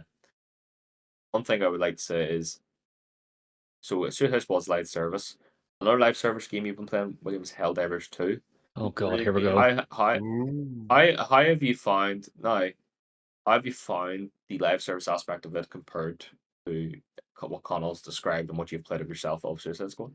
Well, with Suicide Squad, it sounds like it's locking off content, whereas Helldivers, it just isn't.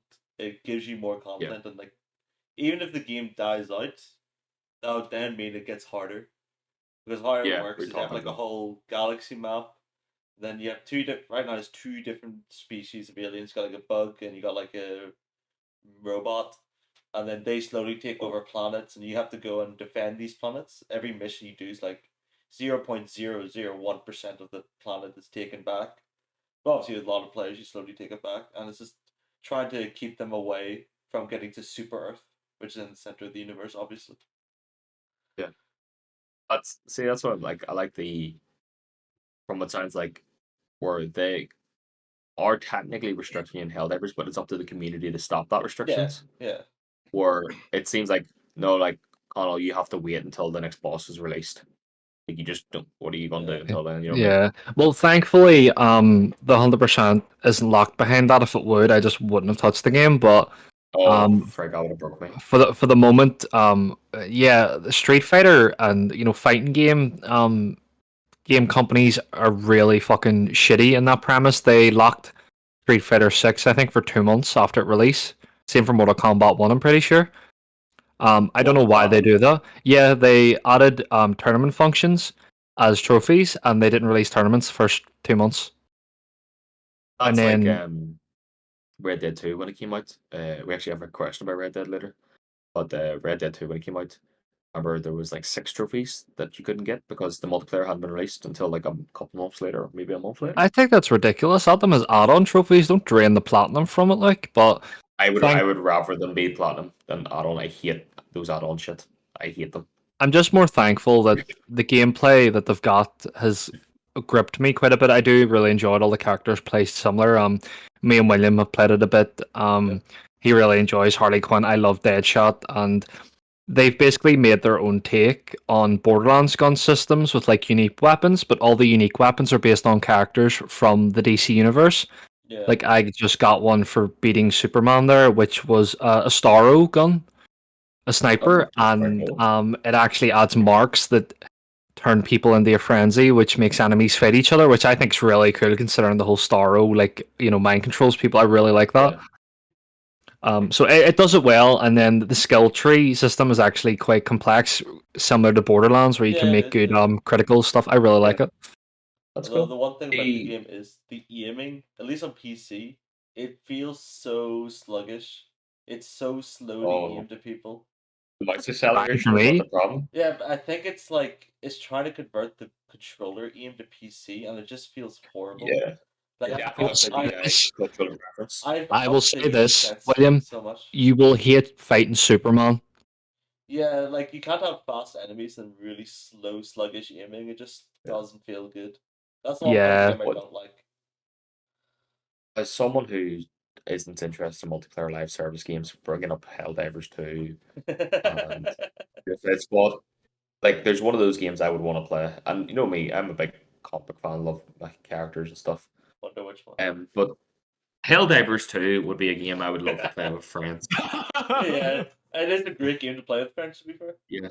Like, and I had a friend who was waiting on me before Mr. Steal Your Girl, then your gameplay partner, came in. Yeah, We'll give him a mysterious name. yeah, Mr. Prisoner American. Guimaraes. yeah. Yeah, give him a mysterious name.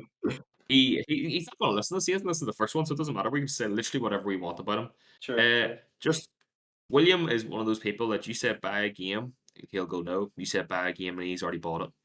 Yeah, Uh, true, true. I'm so, very easily convinced, even though I Chris, who definitely. also works with us, knows this, and William was like, "Tristan's going to play a multiplayer game. I'll wait for him." So that went out the window, and I'm no longer being weighed upon to play Helldivers 2. I will get it. No. I'm actually one game I didn't mention that I'm going to try and platinum, but I will not have it for maybe a few months. Is Helldivers 1. I heard it's pretty difficult I platinum. couldn't wait a few months. Like I've been seeing it Yeah. online everywhere. I could not Uh, wait any longer. Apparently, a lot of people can't because the CEO actually came out and says, if you don't have the money right now, just wait. And I was like, yeah, that's pretty I much right. saw Money that works. as well. I think it's Yeah, gonna be it's good because imagine the player yeah. base drops off and we're on like the hard grind. Yeah, I Oh don't imagine it no. would anytime soon. Like, I'm so happy for Arrowhead Games. That is a Yeah, small it's studio, and they're amazing making game. like Yeah. Sony are probably looking at them, and I'm just gonna say like it makes sense. Sony are probably looking at them, and go, we are buying Yeah. you out. It's We are like buying you up, which is just secure jobs and stuff. Well, unless you get bought by Microsoft, then you might not secure your jobs. even like But yeah, aside from the gameplay, I love Starship Troopers, and it's just such a Starship Troopers game. It makes it so good. yeah. And one of my things that I need to watch and read or heard the book is not that similar to the movie. No, Because it they're was a book very originally. different. You They're guys know. very different. Like the themes they cover is very different as well. Like the movie's very heavy allegory for like the war against communism and stuff, whereas the book is very different. Well, let's just say that wraps up Platinum Bat, and hopefully next episode, um, I will have not made a new account, and I will have more than 1 point. So I think we can just say that. So that So point at far the end of Platinum is Bat, episode 2 is 5-1. the Connell's up and you are somehow down. I think I might It's the just way not. I might not do nothing and see if I can give him Give a it shot and chance this 6 time. months and you'll still be Yeah, behind. yeah. It reminds me of that scene in Austin Powers, where they're playing blackjack, and he comes in. He's got a 3 and a 2, and he goes, "I'll stay." And the guy goes, "I surprise you hit, sir." And he's like, "I too like to live dangerously." I feel like Austin Powers in that situation. Yeah. So we'll go into, let's be honest, a fan favorite section from the first episode. Uh, I'm not making this shit up. William will Yes. describe a video game story, sometimes one, sometimes two, and Yep. we, based on what he tells us, have to try and guess where that story comes from. The first Yep. episode, I guessed both, but not in time. So I literally at no points, even though I was the one that said them out loud, but the other guys had figured them out before me. Yeah. So it's 1-1-0. And William, would you like to start us off Yeah, with I have this actually episode? 2 games again. shit up. It's nowhere near as long. I could not find a series that Okay. was as long as that. But they're as Thank God. complicated, maybe. You may So begin. this game starts a few years after what they call the Great War, where a group of 4 people who are abused by the system are thrown into a pit that has an enemy that they're tasked to kill. They follow orders from their superior, who communicates to them in their brains. The group's first goal is to restore control to the facility in the pit. And as they are doing that, they find that there is equipment in the pit created by the enemies there, which allows them to travel to different dimensions. Later, the group is contacted by somebody else who is antagonistic against the leader of the group and then helps them to try and destroy the person who's giving them orders and then destroy the pit itself. That is the basic part. And then you go into the next part of the story where you have to go into dual relativity theory of different parallel world lines and universes. Cause zombies again. What the It's like No. Infinite Warfare zombies. Yeah. It's a callback. God. Now, in Callback of the another parallel universe, there is the same game. You have the original world line now, where the group is actually successful in this world line. And they take down the person taking in their brain, they destroy the pit, it's all good. In the alternate world line, the leader of the group learn of another species that want to escape the dimension they're currently in. They want to escape the dimension that's untouched by the war that has happened. Then the group in the alternate world line, eventually through playing the game, travel to the original world line, where the spear is destroyed, but the enemy is still there and their doubles are still present. And then the game turns into, in order to escape the pit, they have to the two teams have to find each other. That is the plot of this game. I have no idea what this is. You just can ask I questions about thought I genre. was so I thought I was so smart at the start going, this No. is Borderlands. Nope. Nope. No. You start bringing in worlds, and it's like, what's Stein Gate's ripoff of four this? players. It is a 4-player co-op game. I'll say Okay, that. yeah. Is it a first person shooter? Yes.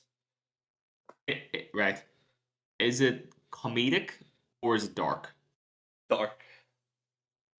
I think I might Was it know what this really? is, but this is a pure guess. No, Yeah. you did this last time. You have to actually say it Go now. for the guess now. Okay. GTFO? This is GTFO. Where the Oh, four Very people, good. the 4 prisoners, the alien clickers are the ones that have the interdimensional powers. Actually, really interesting. So the game originally did seasons, and every season they'll Yeah. add like a new layer to the pit. But then they couldn't go back to the old one. I think they did 8. But on the release of the 8th one, they re-released all the other 7 ones so you can go back and play. But they slightly tweaked the characters and stuff, and then that's when the alternate universe starts happening. What the So the I character that they meet, who's antagonistic against the warden, is actually in favor for them in the alternate dimension. only reason I guessed this game, and I shit you Yeah. not, I was on the train today, and Yeah. I was, your phone sends you like, like updates on news, Yeah. and this game came up for me Oh. saying Dark 4-player fantasy shooter or something like that. Yeah. Yeah. Dark fantasy shooter, and all I saw was get the fuck out. Is that what that means? Yeah. Yeah. It And I is. was like, It is. and I swiped it away, going, that looks like the most boring shit I've ever seen to me. The whole point of the game is that like if you don't work together, you will die, and it is extremely difficult. you were mentioning this before, like Yeah, trying to get, yeah. but like it's just so coordinated that like Yeah. literally no one does it. Everyone drops out. Yeah. That's pretty Now cool. I have another game what's- as well, but Which is all pretty cool. We're all tied up at 1-1-1. yeah. So this is a little tiebreaker one. Little tiebreaker Ooh. right This now. one is also set in a post-apocalyptic future Fuck's sake. where people live inside a giant tower, which is also works as a prison for the people living inside. The society within the tower is on verge of collapse constantly due to poverty and violence. The only thing that holds it together is a tyrant who rules the city with an iron fist. The main character awakes after being destroyed in a previous battle and now works with a rebellion with the goal of taking down the tyrant. The main character eventually gets to the top of the tower and discovers that the remaining humans in there are being experimented on and then kills the tyrant. But that is not all, because after the tyrant dies, the city then descends into chaos with the gangs taking control of it. The main character tries to take out one of these gangs and finds out there are 3 others that are just like him. It is found then that these 3 others that are like the main character are in fact the 3 original warriors from the city. After this revelation, the main character finds a cult being formed that want to bring back the original tyrant. So they go and take it out and get a new ally in a robotic head. Through the robotic head, it is found out that the warriors were made to destroy the tyrant, but now want to destroy the entire tower itself. A few weeks later, the 3 warriors begin breaching the tower. Main character has to fight them by ascending the tower once again and killing them. That is the plot of this game. Is this a Every Ghost time you do Runner this, game? right? You got it right, John. It is Ghost Runner. Oh, for fuck's sake! Yes! Right here, I played for The that entire Warriors are Ghost game. Runners. What? Yeah. I That played is for that is entire the game. plot. Don't remember that. So Can I also point the out? final boss is the tyrant of the first game. Oh, right. Can I point out? Yeah. Every time you do this, Yeah. it's like I feel like you're like actually just skipping a game and you're just going into a different game story every single time you pick these games. Oh, I do. I just like I no, but like literally it's ended the. no, but I mean the sense of like it's like it's like a it's about a bunch of guys going in and interdimensional travel and then we're like wait a second, what was the last part? Like you said, no. It's like you're talking and then they go yeah, and then went Back to the Future and I was like wait what? Like what? Yeah. Yeah. Those are the two games that chose to the theme being two futuristic games. You know what? And I would have first never off, got that first one. If you never mentioned you played Ghost Runner like a few weeks back, I would have never got that. Is this how you win? Just That like ends the keep tabs on score. the games I play? Yeah, I just have a giant research note on what you do in your life. That one that ends us at 1 for Connell, 1 for Tristan, and 2 for Jonathan. Let's go. Must be nice. John. So that brings us into our next segment. I'm not a fan favorite. I would say whatever the exact opposite of a fan favorite is. Fan irritator. Some The people, high and the guys, low. I actually have to call you out here because some people thought you guys didn't go hard enough on me. We do it outside of the podcast. You need a wee bit of a break. No, we'll keep our our bedroom issues bedroom. Yeah. This is Tristan's hot takes, and I like any wise person, I have opinions that people want to choke me out for. You may have Wise. heard some tonight that you just like heard and you're like, I can't believe that piece of shit likes this thing, and you just want to be angry about it and be a wee keyboard warrior, and you work away. Email us that actually. I don't care. This is another episode of Tristan's Hot Takes, and for this one is my belief of what the best From Software game is.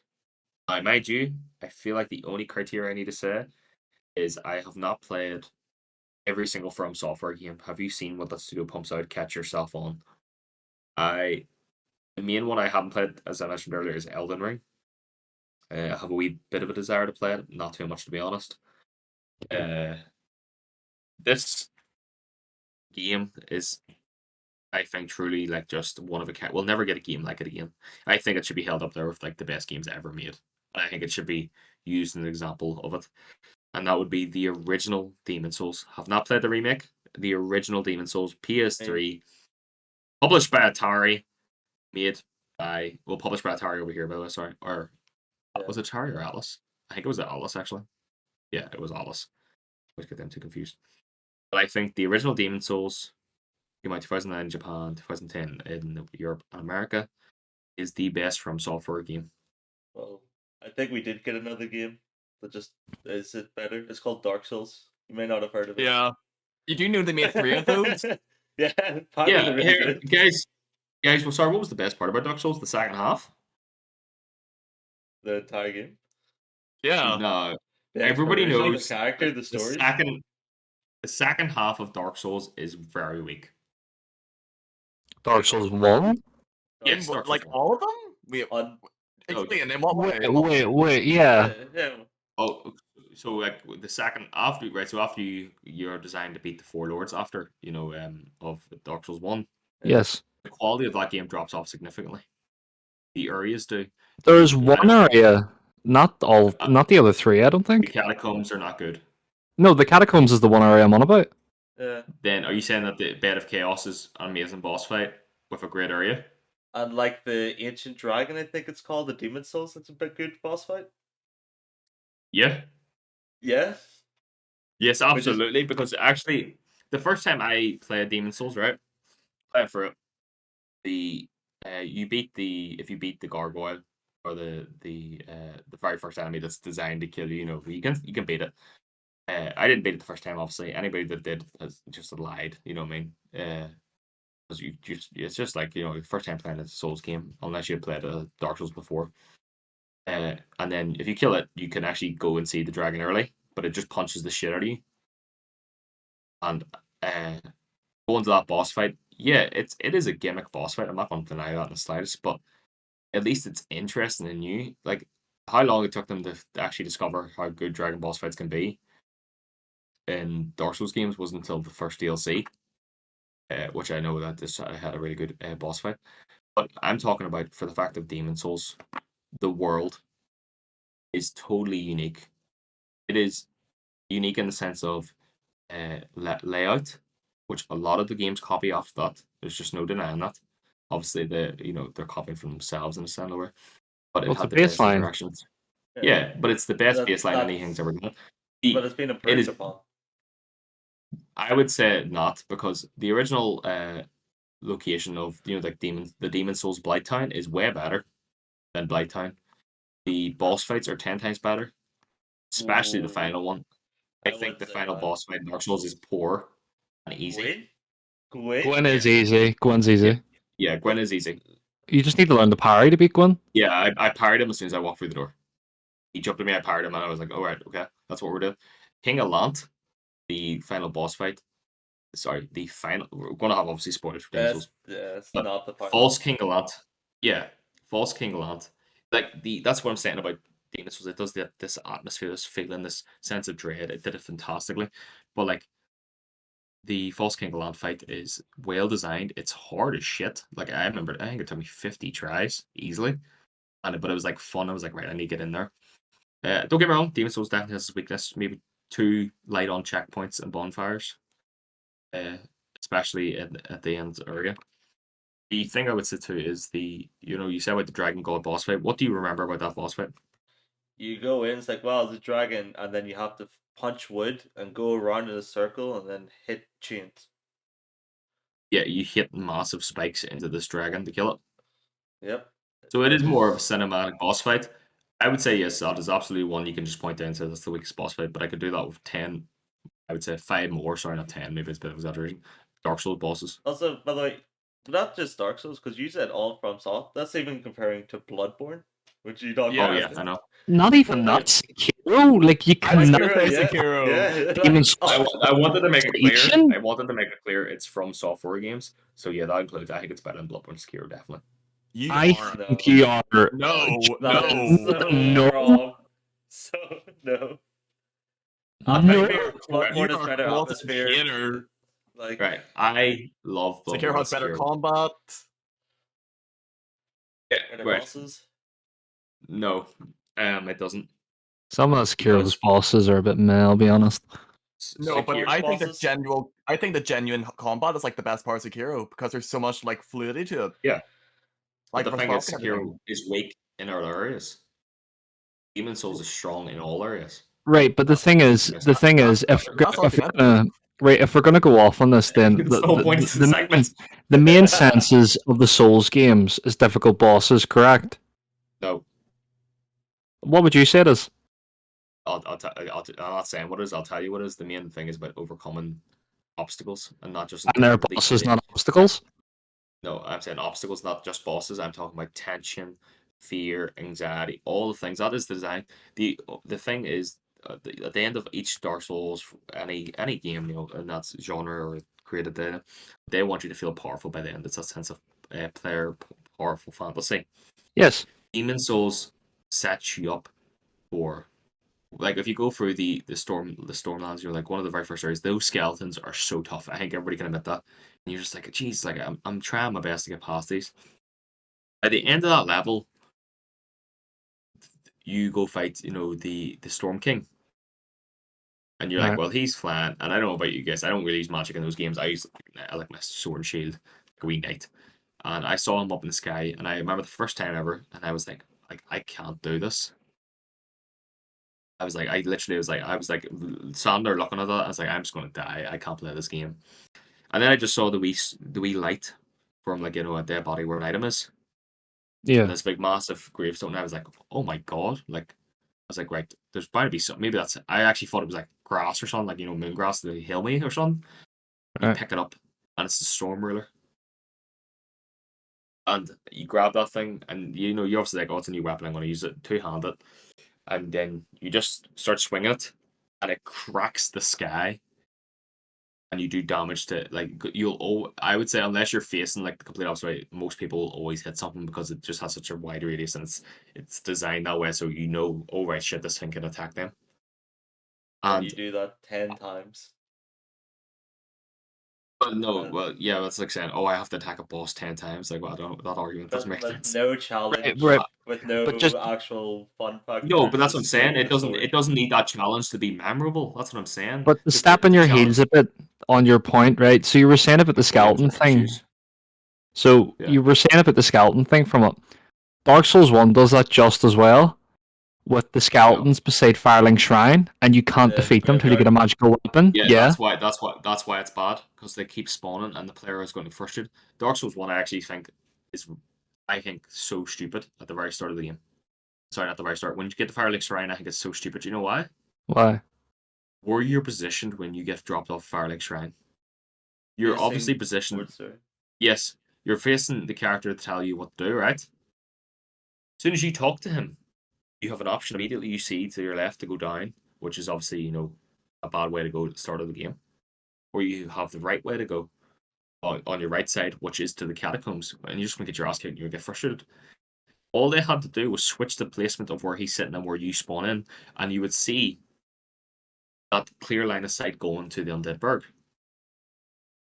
What Demon Souls does is each time it positions you in a level, every time you spawn into a level, and I do think that their segment is actually more stronger atmosphere. I feel like I get to explore. I feel it's going to probably be really controversial. I don't feel like the world of Dark Souls 1 is real because it's so connected. I can agree with you on that. I can agree with that. You know what I mean? Controversial. I feel Yeah. yeah, but I feel like it's not a real world because, like, how convenient is they're all so close together. And I know it's obviously like limitations and stuff. Like, I'm not saying, like, I think the world sounds really Yeah. fun. It's great coming down that from the church and going, oh my god, there's Firelink Shrine. That's a fantastic thing. Don't get me wrong whatsoever. But when I'm in Demon Souls, I feel like this is a world. Like, I feel like because I'm going to these places, and like the difference between the Stormlands and then going to Boletaria, like a grand castle and stuff. Yeah. And the way to like it gives you pieces of it so you can really explore. But with you're saying about the skeletons, when you start off with the Stormlands, the first thing you see is a small archway. So you see like like the scenery and stuff. You see that archway, and you go, right, that's where I'm going. So it's the first place I'm going. And that linearity helps you establish some footing, some like strong head thing.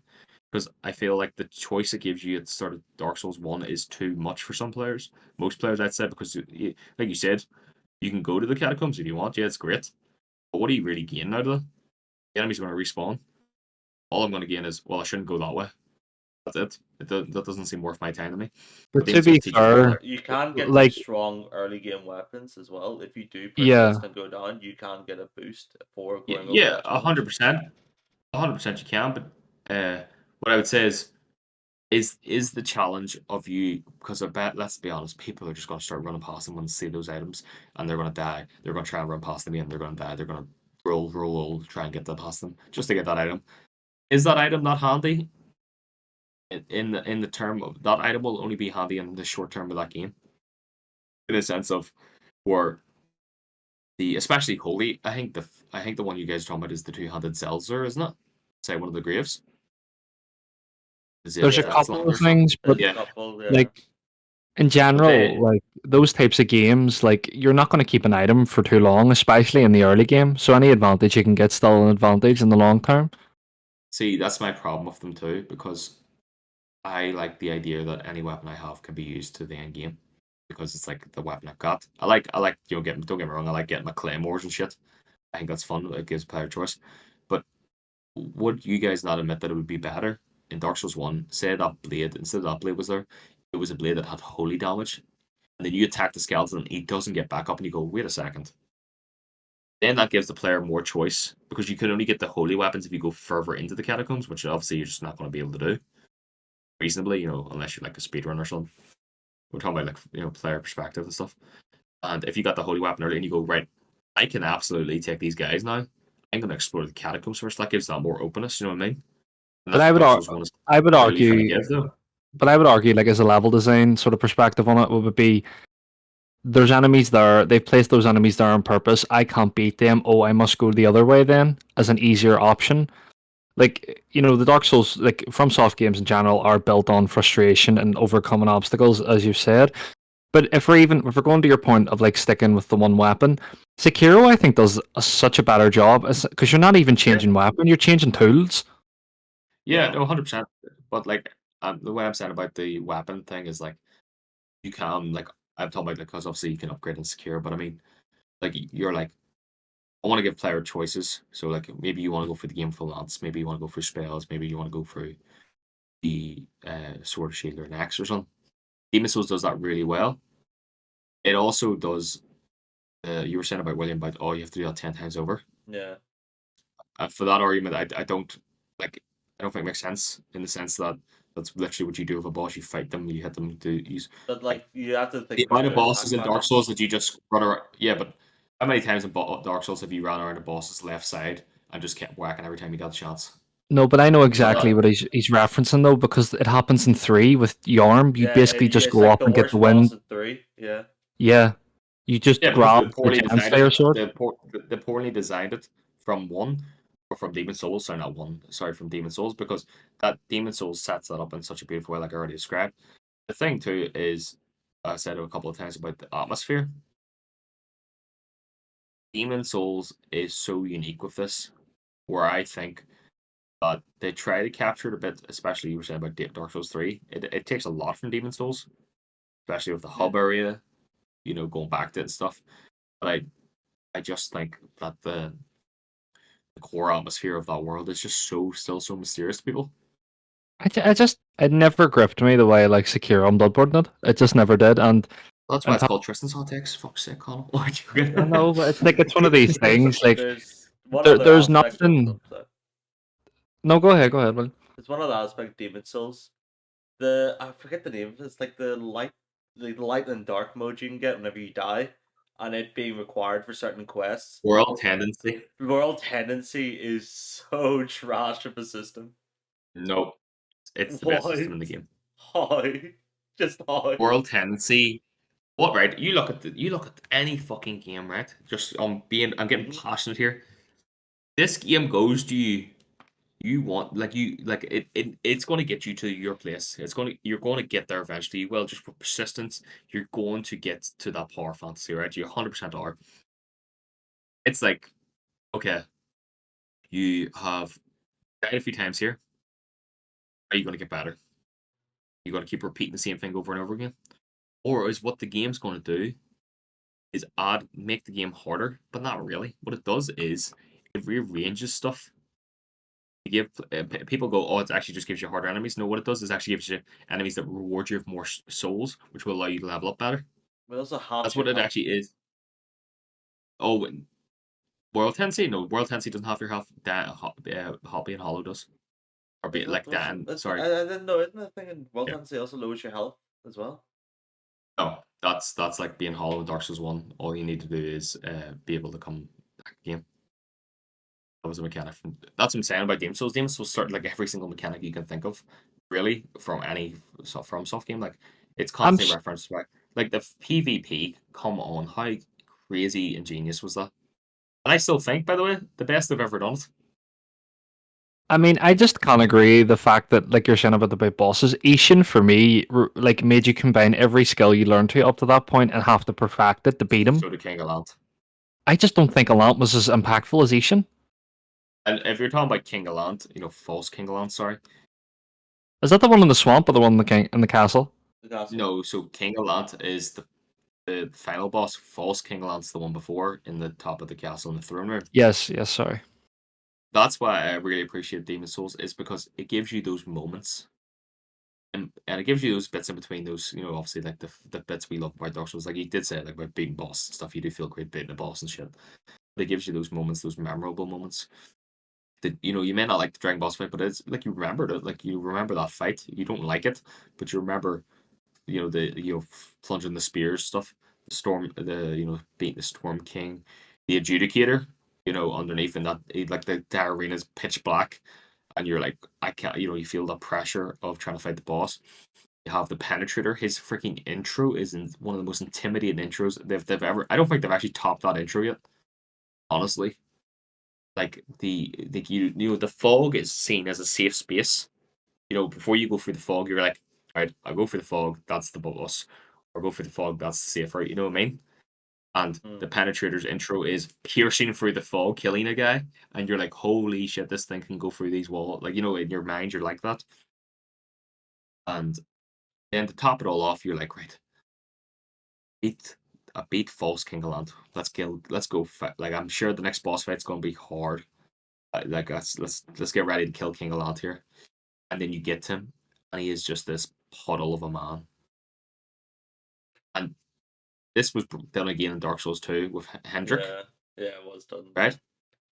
To a lesser fact, still love Dark Souls 2, don't get me wrong, but to a lesser fact, that was so impactful because I was like, holy shit, like this is what constantly doing this does to these people. Like story wise, it all came together in that moment. And then I just think that the bosses, the introduction, the ending, the story, I think it just all culminates into a better, more cohesive package in the sense of I feel like we could nitpick a lot more of the individual aspects of Dark Souls, Dark Souls. I almost fucking tripped myself up there. Dark Souls, Bloodborne, Sekiro, to a certain extent, you were saying about some lackluster bosses. But for me personally, Demon Souls is the perfect package. And I haven't played the remake and stuff, but from what I heard, some people are like the atmosphere is a wee bit taken out of it. I think in general, like from soft games, for me now, I can't go back and play 1 and 2 and like the OG Demon Souls because they're too slow for me now.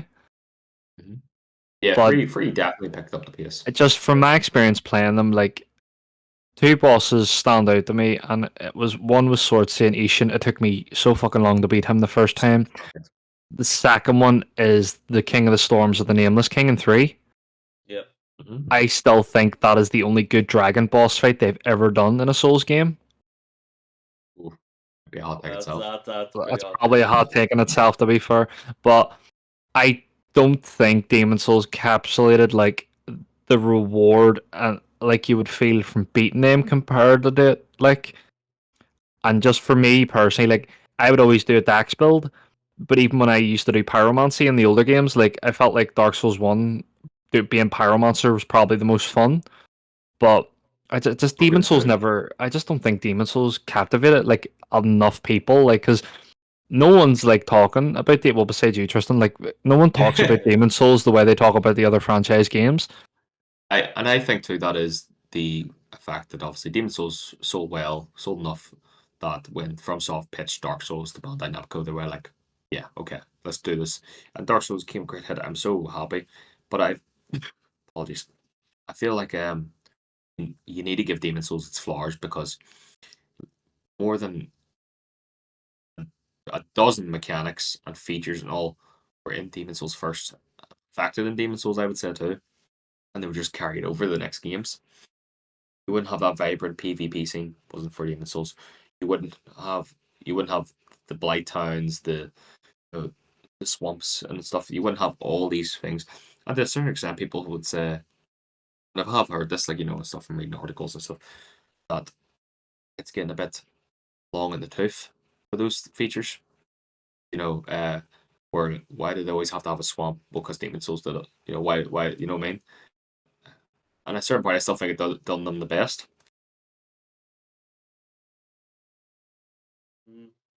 Any more thoughts, you two? I haven't played Demon Souls, so I've just been going off what you guys have done. Me personally, I think just game franchises are innovated on for a reason, but I just think like just to counteract this for me anyway, it's just that people just don't talk about Demon Souls like with the other franchise games. I just don't think it like you could make the argument that they did the PvP and stuff, and I'm happy. It was innovated upon. We had Dark Souls 3 PvP, which was amazing. The only one I actually Yeah. did PvP on, but I just don't think it impacted as much as you think it did. It did from the game developer perspective, 100%, but not from a game player or like the community standpoint. I mean, Like only you said, two. the community was the reason that those servers kept alive on the Yeah, DMC. So yeah, and there you was a can actually do reason host for the those servers now. remaster as well. Um, Oh, the remake, yeah. but I just don't think 9 times out of 10 before the Demon's Souls came out in PS5, if you ask people like what they played, it was Dark Souls, it was Bloodborne, it was Sekiro, it was never Demon's Souls. From my experience, anyway. Oh, you didn't ask me. I'm just gonna no, yeah, I mean, you played 100%. the game anyway. I'm not denying the impact of Dark Souls and stuff, especially for what it did to bring the series into the mainstream. But it's like, do you know what it is to me? It's like the popular kid copied someone else's homework and getting all the credit for it. You know what I mean? Can you make that argument when it's the same developer? I know, 100% of it. And for me, is I actually think that. Hold on, I'm probably gonna get shit. I think Dark Souls 1 is a disappointing sequel. Oof. Oh, Oh, that is the hottest take. that Oh, that is where we're I gonna leave this episode. Actually, there's one more thing I want to say, but not take. Okay, am I joking? Go ahead. You're wrong. Dark Souls 2 is clearly the best. Oh well, you know what? you're It's gonna definitely hate up there. watchers Yeah. definitely after Anybody this does? Oh, by the episode. way, I want to make it clear. Dark Souls 2 is actually phenomenal. It's obviously the best. Yeah. I do not So agree we're with going this. to our record 6. Yeah, no, Everybody no. here agrees with it. So Yeah. please go to the next section. So yeah, we'll move on to the next section, which brings us into the game club. So, like we've talked about on the last episode, we all agreed upon pre-recording. I think we've got all next 12 games planned out. Yep. We'll all basically do a book club-esque game. So we all play one game that we all agree upon. And you've got a month to finish that game in order to discuss it. We do big in-depth talk about the game. Last month it was William with Dusk. I did not beat it. Everybody else did. I got punished with Sly Cooper. What a shit game. Yada yada yada. Should have beat Dusk. Should have beat Dusk. Skill Should issue. be Dusk. So this month is Connell's pick. And Connell, would you like to introduce your game? Hello, the game I have picked was Metal Hellsinger. It is a Doomish type game, but has a unique spin on the shooting, the run and shooting franchise with the entire game based around rhythm. Everything right down to reloading your gun is at a beat, and you get bonuses for staying on the beat. And the soundtrack for this game was absolutely phenomenal with singers like the main singer from Arch Enemy and System of a Down doing some of the songs for it. It was a phenomenal game. My little brother played it, recommended it to me. I did see a couple of achievement hunting videos on it. Thought it looked amazing. Really wanted to play it, and I thought the guys would love it. So I picked it, and I was not disappointed. I loved this game. What were your thoughts, guys? I also loved it. The soundtrack was so good, and I just loved the gameplay and stuff. There's obviously enjoy the criticisms I soundtrack. have, but it's an amazing game. The game was fantastic. I give it for those who want to know personal review scale. I give it a 4 out of 6, and I also platinumed it. It was the platinum that me and Connell both done this month. Yep. Yeah, it was really good. I enjoyed it. Definitely had some issues with it though. So like the soundtrack wasn't an issue whatsoever. The boss variety, Jesus Christ, that It's the same It was boss copy until paste. until the Copy-paste. final one. It is the same boss with slightly yeah, different. I would argue that's the same one in the final boss too. At least the final boss was somewhat fun in comparison. Yeah, teleports you once, great. I'll be But honest. Other than that, Sorry, I'll be honest. Like because of the System of a Down, as like the final boss music, I didn't care. I was just vibing to the song. I was kind of the Give a same, shit. but like But yeah, I could recognize what you're on what about. difficult did you guys all play on? Because I didn't, as I told them guys after I beat it, I didn't Meaning, realize I was playing on the second hardest difficulty the entire time. I just played on normal. I also played on normal, yeah. Oh, yes, Jonathan. Yeah, how did you think Uh, of the game? Right. What did? Ah, How was the entire end of the story? Did you beat Yeah. it? Did you beat the game? Did you beat the game? The final, the final a boss. story's a story. Yeah. Okay, I didn't So beat that, it. so that is another punishment coming up. Jonathan did not complete the game club game, so he will be punished by 100% a game of My choice. All sorts. You know, goes. you know what I sucks was about hoping you'd that? put me in there. No. Here's the thing. I am annoyed because this month was the month I said I'm not going to start. I'm going to stop platinuming games because platinuming games are annoying me, and this is what I have to Yeah. do now. God fucking damn it. Well, It's for a hard context, she game. did Baldur's Gate. You done Baldur's Gate in between. Yeah, and Yeah. Baldur's Gate was the one that made me like, I hate this. I'm so sick of playing games just for completion's sake. That's what takes the fun out for me. That's my take on that. Sorry, just in case people notice, I muted my mic twice there because Oh. I was taking a drink of water and I choked twice on the water. So that's why it Dear happened. God. It happened That is again, and like it looks like I've wet myself. It's ridiculous. Sorry. Yes. Nice reflection. Nice Yeah, reflection. generally brilliant game. I love the main character's design. I thought that was really yeah, cool. same. This is And really I cool. like the voice acting. It was very fun, especially the I love I really hope this is a thing more. It clearly looked to me, I don't know about you guys, it looked like they used concept art for the cutscenes. Yeah, it does. Yeah. I definitely kind Oh of got that love yeah, that. feel. yeah. I love that, and the voice acting was fantastic, and yeah, Like the a story was pretty fun. biker, like the biker guy, old western story tale. Yeah, Yeah, reminded me a lot Yeah. of. I think it's Johnny from Shadow of the Damned, Suda 51 game. I think it is. Yeah. Remind me a lot of that there character. Yeah, it was a great choice. Very fun, very easy platinum if anybody wants to do it. it was You do not need to do 4 hours all the long. challenges. Yeah, I think it takes about Yeah. 4 hours. Yeah, that's if you have Lily the was what I assist did mode it. on though. Hmm. Did you have the assist mode on? Yeah, I did. Oh, Listen, I ain't got no rhythm. I'm old. It ain't happening. I just wanted the trophies, but then I listen. stayed for the music. The music was You heard it incredible. here, folks. Man So wants an easy mode in Dark Souls. That's what he so said. wait, hold on. Yes.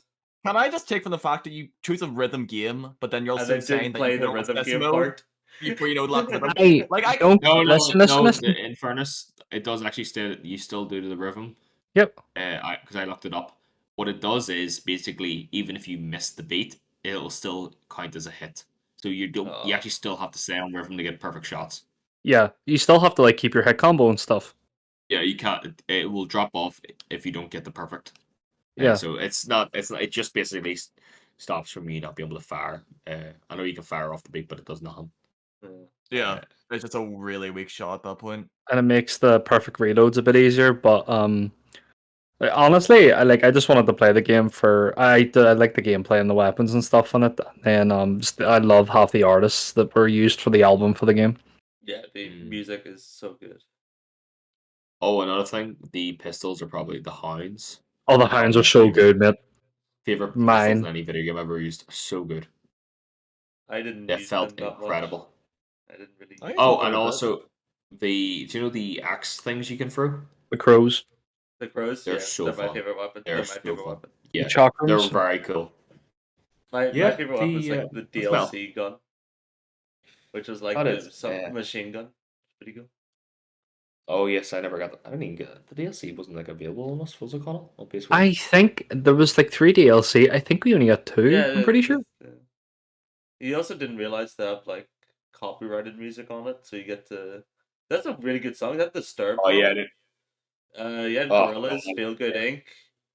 Obviously, I love it, which is a very weird contrast to Killing Oh Demons yeah, with. yeah, I Yeah, love that it. song.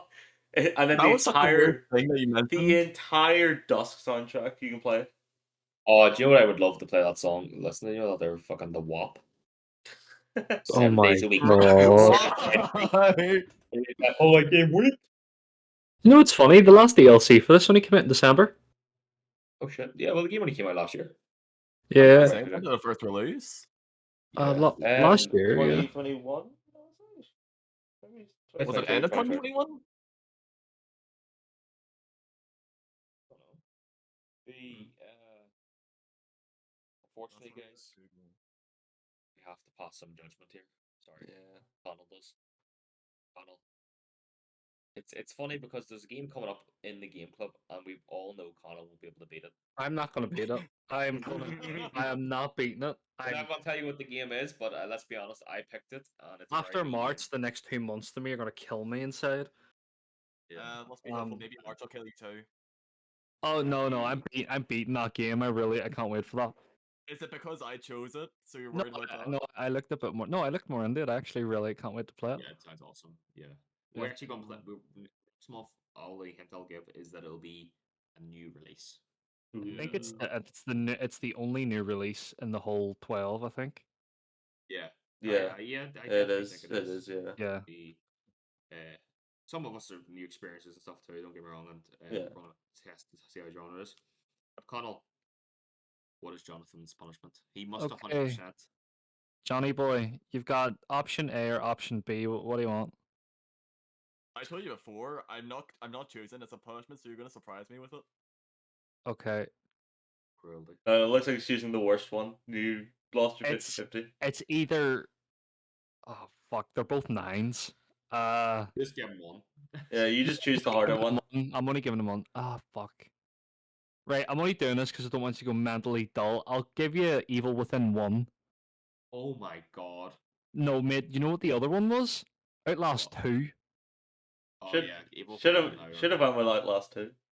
Outlast 2 would have made him numb his head with having to repeat cutscenes, and I don't want to do that to them, so... You do realize Okay. I would have went to your house and broke your kneecaps if you gave me Outlast 2? Mate, the day you think your skeleton ass can break my kneecaps is in your dreams. Sorry, yeah, I'll actually be doing it while you're in your dreams. I'll be doing it when you're asleep. Heard it here Jonathan, first, folks. He's just actually, told me. I know I you want keep to your make windows clear, unlocked. Jonathan, I know how you sleep at night, so be careful. Yeah, I know. I love how you watch your light sleep at night. That's not Okay, no sure. context. This is not No, no I context. don't think we should have Yeah, context yeah, that yeah, yeah.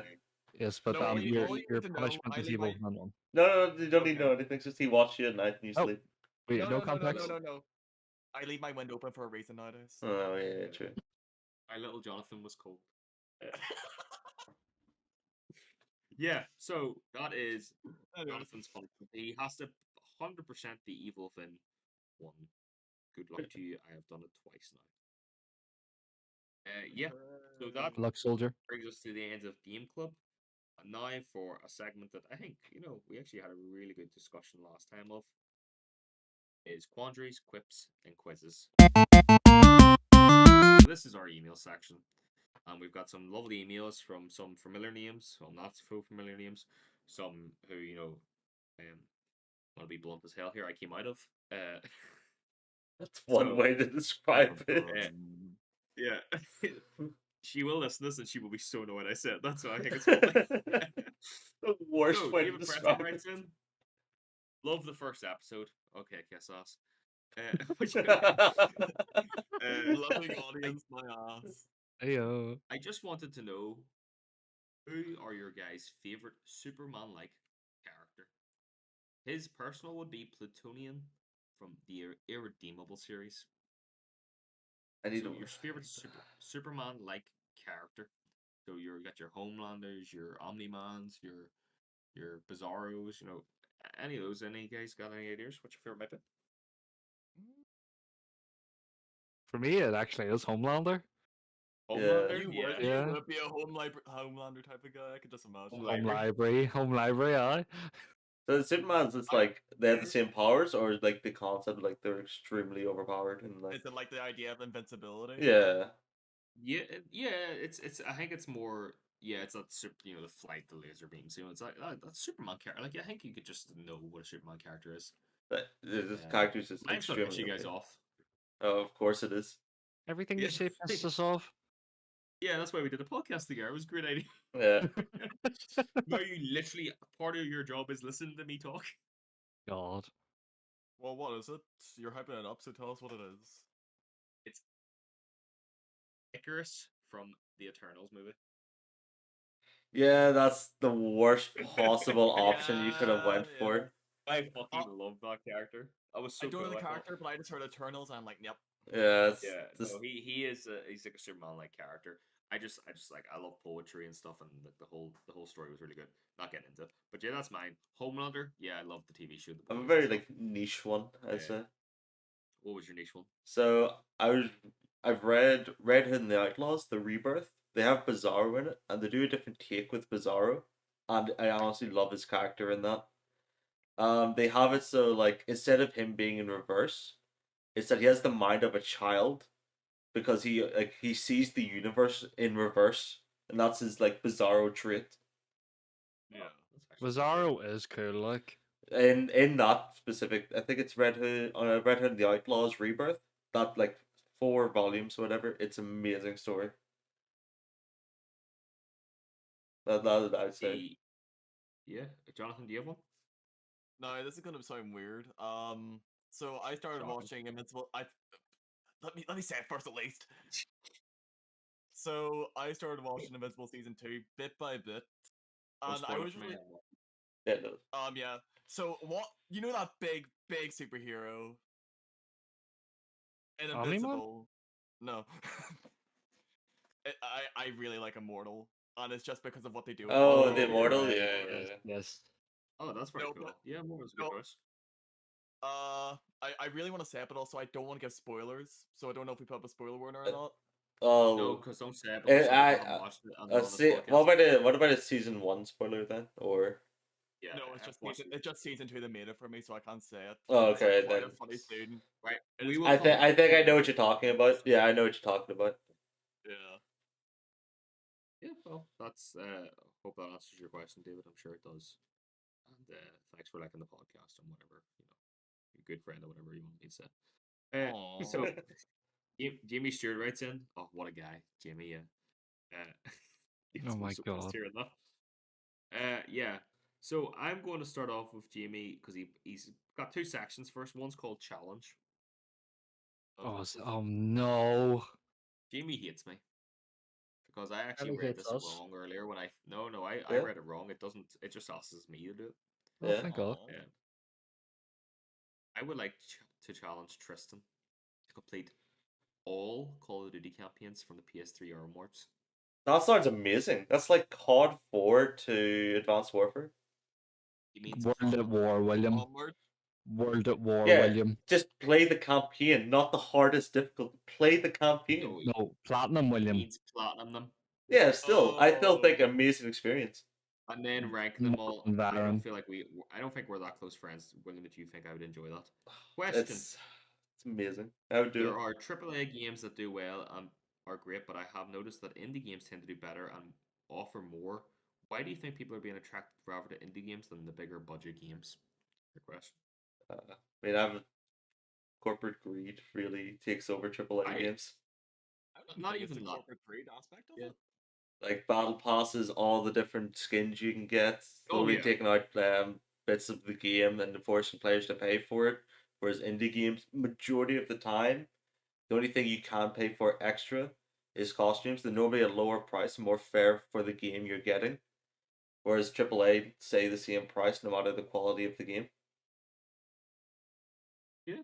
I definitely would agree. I think too. It's more people are being made aware of how, as the famous quote goes, the sausage gets made, Mm. and they want to support, especially with like the rise of Kickstarters and stuff. They want to support those smaller devs. Those smaller devs, like let's be honest, they put detail into their games and they pay attention to what players want. Like, uh, Arrowhead, technically a small studio. You know what I mean? Yeah. Yeah, but you have your other studios like Team Cherry, who did Hollow Knight. Yeah. Very small. I think it was like 20 people working there. Probably have more now, brought on. But yeah, no, it's definitely corporate greed. I think it brings into people just like going, well, I'm not going to give the big guy my money. Give this little guy who programmed this game for 7 years. Like, look at the success of Stardew Valley. I was gonna Mm. mention that. Like, Yeah, didn't it start at like a one-man team at the start, same as Undertale? it's still a one-man team. It's Is still it him. still one man? Well, he's got like Yeah, collaborators, but like the original part, original part of it was just him working on his own, like the yeah, and original part of it. he's doing for the same for the Haunted Chocolatier game. Oh, I could not wait for that to come out. I am Yeah. so hyped for when he actually gets a release date. I think What about you, Cole? pressure's a thing behind it as well because with indie studios they're trying to break it into the industry and they don't want to go into bad practices, which a lot of the fan base are calling it. Yeah. Even from an educational standpoint, we're all being told by our lecturers that it's not a good practice to do microtransactions. Is the thing like a lot of us in our class want to stay away from big time. Yeah. We all hate it, Yeah. and a lot of like even look at Hades. Hades is a fucking substantial game. Like not even like was one of their bigger titles, but like Bastion, Transistor from Supergiant, they were fantastic games in their own right. Even Pyre tried something out of the box and delivered it astronomically well. Yeah. It's a worry too. Like that's actually you see people say about them actually making the sequels quite different. They must have uh, more juice to get out of that apple. You know what I mean? In order to make a Hades 2. I think it was because Hades landed them all the awards. I think that's why they're jumping on it. Yeah. Yeah, why not? If it's gonna like Yeah. land, why not just stick with it? Plus, they have a lot to explore still, don't they? Well, they're swapping it up. It's not weapons, it's magic this Yeah, I time, don't which mind, I think is really good. the thing about normally the AAA sequels is that they'll actually sometimes just be worse than the games they're making a sequel of, and add Yeah. literally not. Like Call of Duty, recent Call of Duty games, they have to keep the same engine for Warzone, so it's literally just what new DLC you getting for Yeah. £60, pretty much. Yeah, no, that's answer Jamie's first part of the challenge, by the way. No. Well, No, I explained this to Jamie in person. There is certain Call of Duty games I can't do because the platinum is locked off. But how about this? I will make a compromise. I will platinum one of them. It's a compromise, right? ooh. No, I'll platinum World of War, Black Ops 1. Black That's a Ops lot of 2. DLC trophies. No, because that's the problem. The Black Ops 2 is on the table now. But like I'm the gonna Black Ops say 2 that, campaign is I'm gonna say amazing that. though. Yeah, And Black this- Ops so 2, the Black and- Ops franchise is like the worst for platinum. But like Yeah. Call of Duty Zombies, which I think one of us here likes. I don't know who, but that's also part of the game series, and it's amazing. Do you know what? But I'll it's do research, and the next episode I'll come back and tell them which ones I'm going to platinum, right? There we go. Compromise. Move on to the next question by Catherine Prunty, who is, yeah, she's related to me, let's be honest. It's actually Catherine McCurdy, your name should be, by the way. Oh, secrets. Oh, Catherine writes, this is no shock. Favorite characters / characters from Red Dead Redemption 1, 2, or both? Also, do you have a plan? So, Tahiti. Tahiti, Arthur. I just took Sure, the water. Lumbago. The it's good podcast. Me just coughing, laughing. Yeah, I think that we all have our favorite characters. Yeah, and I think it's Dutch. I was going Dutch. to say that, but just from the Dutch. memes in my No, Mine's are actually different. Mine's different. Mine's different as well. It's not actually Dutch. Oh, I actually fucked up a joke there. Mine's the next most basic, which is Arthur. Yeah, Arthur Joe. Morgan. Especially Red Dead 1, his story in Red Dead 1. Yeah. Oh yeah. Donald, what was yours, sir? So from Red Dead 1, mine's Irish. Okay. And then from Red Dead 2, mine is Lenny. Yeah, Lenny's a good choice too. Or Charles, Lenny or Charles, one of those two. My favorite from 2. I think we'll have to give credit due to Rockstar. When everybody saw, we all love John Marston. He's just a fantastic character. We all saw Arthur Morgan. We went, who the fuck's this Joker? Never mentioned in the previous game. Yeah, right. And then I think by the end we all fell in love with him. The reason we fall in love with him is because we give him someone else to hate, and that's Micah. Yeah. And I think he is generally one of the best characters Rockstar's ever written. Yeah. I agree with We all know a Micah to a certain extent. Maybe not that fucking nuts, but we all know a Micah. We know that person whispering, people's ear. You know what I mean? We know a person trying to get what they want, but doesn't actually care about people at the end of the day. and I think they writ that so well into the game that not only did I hate him, but like couldn't let him win. Like he felt such a real person to me, and full spoilers for Red Dead 2. There's multiple ways you can do it. What was everybody's first ending with Arthur? How did that not go? I never beat the game, but like a quarter of the way through. Well, that's a good start with him. Thank you. Yeah, you're welcome to the segment. Jonathan, did you beat the game? I didn't open the game. Well, so it's just you two, All right, the old Here, man. Connell, freaking throw me a life jacket. I did. I also tried to platinum this game, but when transferring PlayStation 4 consoles, I forgot to back up my data. So, There's fun three fact, sad sacks. I spent no, I beat the game. Fun fact though, I spent half an hour smoking in that game to get all the cigarette cards. Yeah. Don't Fucking smoke at home, kids. collectibles. Don't The need to thing keep is, smoking. the did you get the good ending or the bad ending? I got the good end. Okay. I Did you get the remember bad that ending? being bittersweet. No, I didn't. I didn't. I definitely got the good ending. I was fucking wee sweetheart in that game.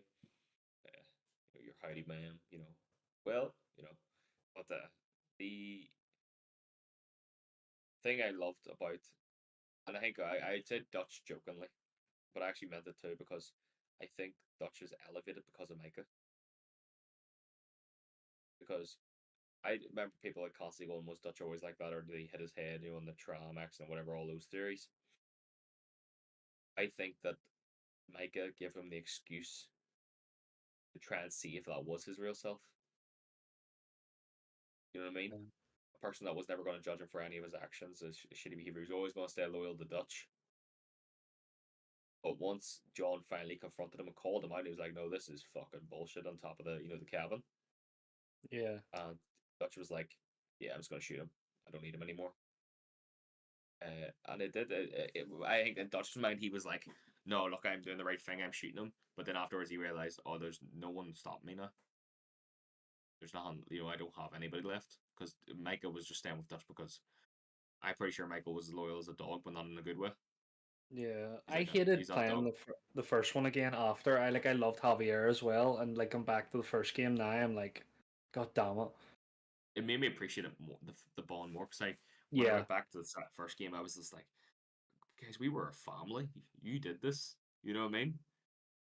I was like, I didn't see, because when you play the first game the first time before the second game came out, and you see Dutch, you're like, oh, this is a broken man. This is a crazy lunatic.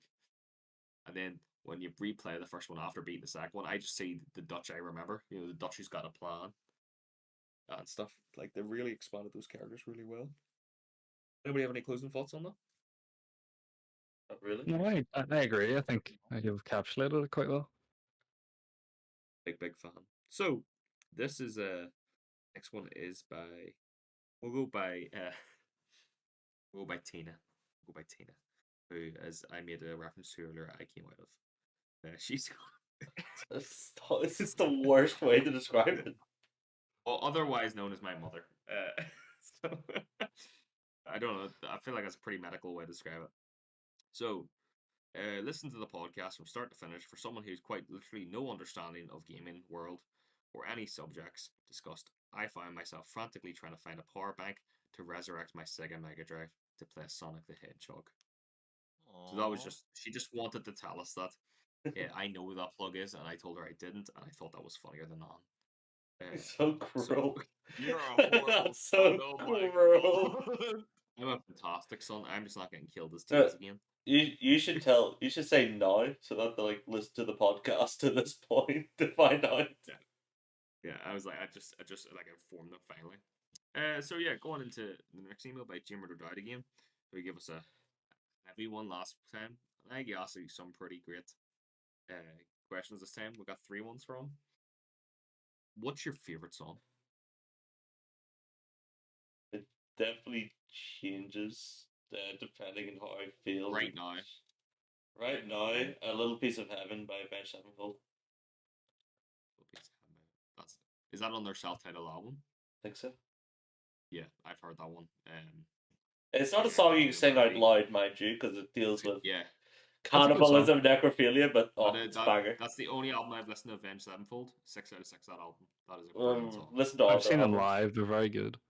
I wish I could. What about you, Jonathan? Favorite song right now? Right now, well, you see, I'm sort of currently binging Porter Robinson and his albums, so I'm just gonna say something comforting, because it's something you No can sit in idea. the background listen to. What type of genre is that?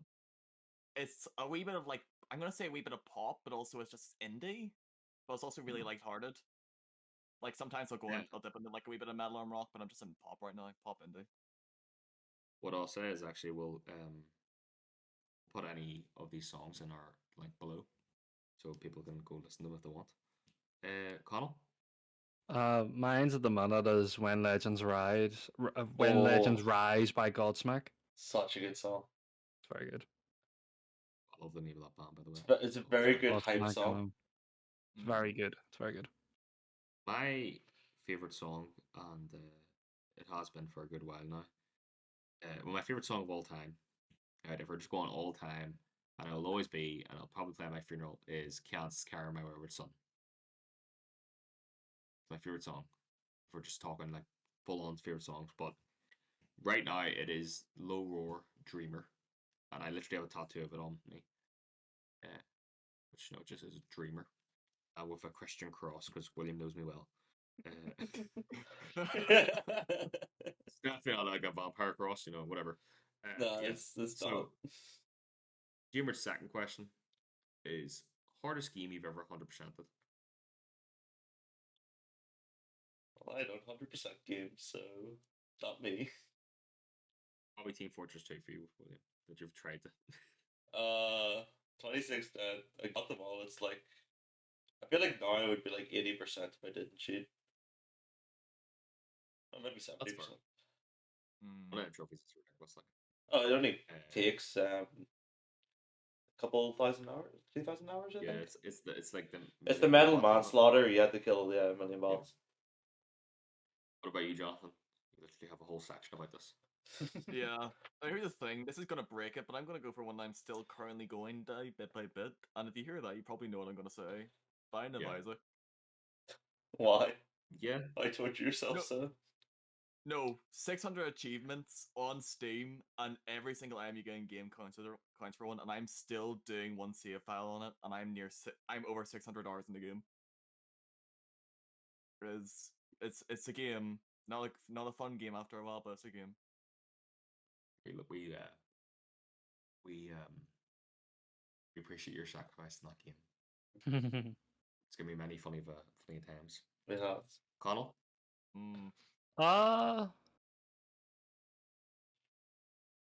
Tie between two. It's probably XCOM 1 Enemy Unknown, the expansion release, or Kingdom Hearts 2, I would say.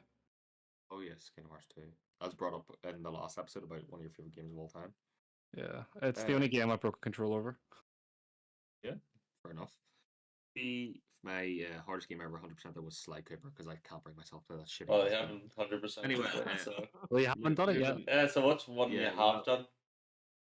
Oh, well played. The original Pokemon Red. Fair. I had to Oh, wait. do you still have 100%? No, but I do have the tattoo.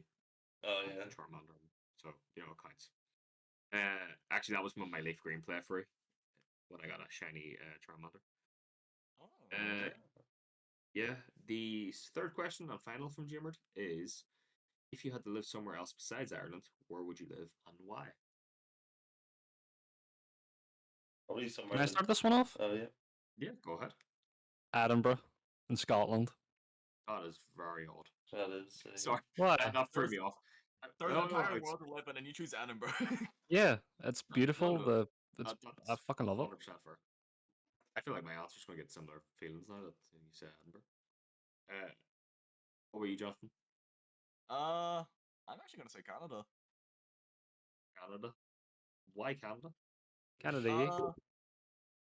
Okay. Yeah. Why can't They are rich people. No.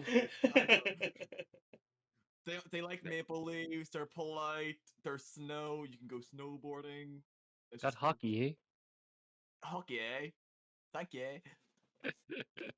Yeah, well, that's good. And if you like maple syrup, I guess. William, what about you, man?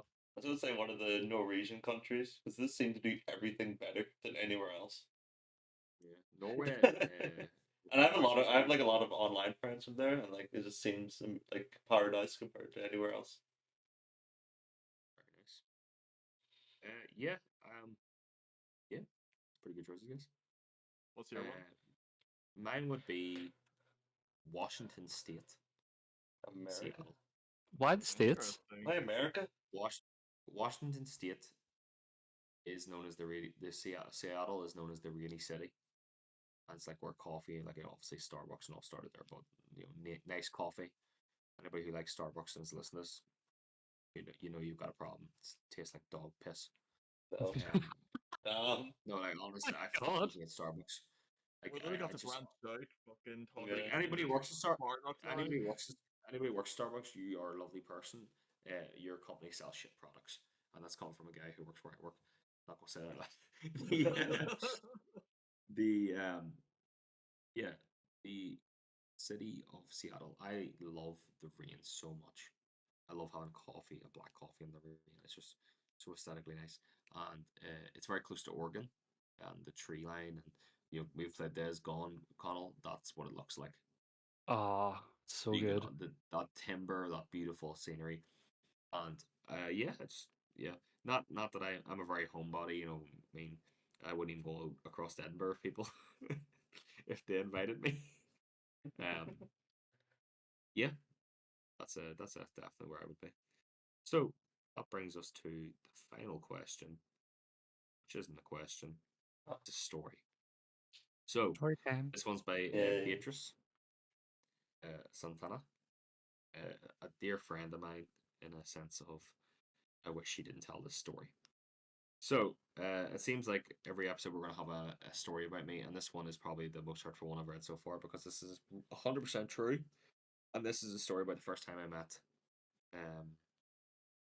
her little boy Finn. So she went, I'm not really sure what to write about, but if there's a story I would like to tell, it's the Finn when he would like to tell Finn when he grows up and he hears about this is the first time he ever met Tristan. I brought Finn over to our workplace, and Tristan had just walked in. He came over to me and my wee man to say hello.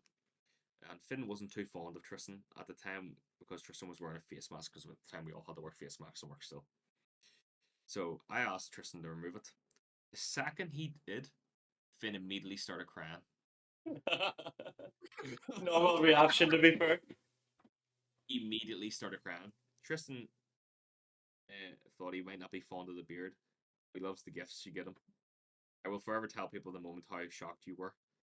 Yeah, so he's fine taking my gifts, Beatrice, yeah, but my mug isn't good enough. I think it was the beard. I don't think he had ever seen someone with a beard like that, and I took the mask off, and it was immediate, like instant. Jump Like, scare. I was No, like but the ugliest thing he's ever seen in his life. Think about it this way. So you're going into work, you have like a small face mask on, and then immediately take it off, just the entire beard just jumps out. It's like a right jump at you. scare. Just like, Yeah, 100% get it. It actually reminds me of a funny story where her and her mum were having some date, and I came over. I was saying hello to Finn and stuff, and he didn't cry this time, thank God. But he offered me a chip, and I went, no, thank you. And then he offered me again. I went to grab it, and he went, nope. I pulled it away. Like, this is twice I've been outsmarted by this kid. But yeah, that brings us to the end of quizzes, quandaries, and quips. Like I said, if you guys want to write in at dysfunkstudio@gmail.com, go ahead. If you don't, I'm still going to say the name of the segment because I like the name. Yep, So, that's a good name. just want to make that absolutely clear. The name will always be there. We're going into our final section, technically, sort of the final Yeah. big section, and then we'll be closing off the episode. So, this section's called Recommendation or Damnation. Good. First of all, we're going to do checkups. Yeah. See how everybody's doing with their damnation or recommendation. So, Connell, what did you pick last week for somebody? Last episode, I Give keep doing last week. Johnny. I damn Johnny for Shinigami Tensei, and he got the game, but he hasn't played it. I don't think. Okay, No, good no, start. hear me out. I have spoken to you, Tristan, and we both agreed to start us at the same time because That is it is true. going to be a handful. SMT3 was actually very hard, 100%. So I actually remember that. Yeah, I know I definitely did agree. I did because I love that game so much. It's probably Fantastic.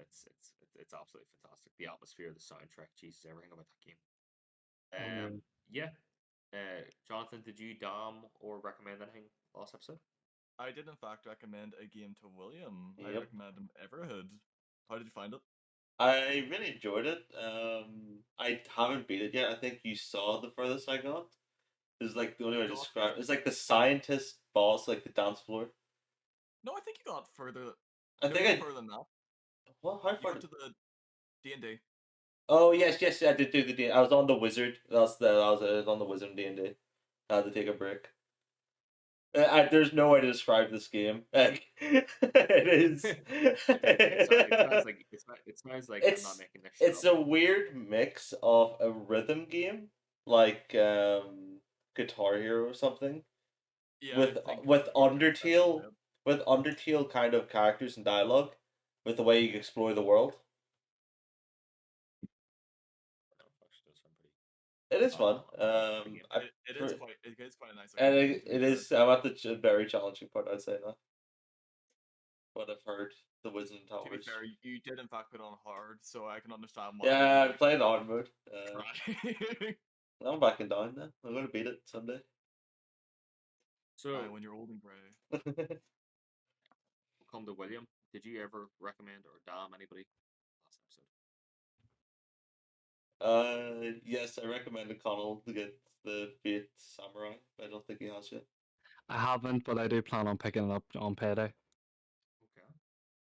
So the only person that was damned last episode was Jonathan. So we're counting his dam as I'll be playing with him too. So we will. I'm sure start that within the next, maybe before the next episode. Who knows? I did recommend you guys something, and I received pictures as proof that the item was purchased.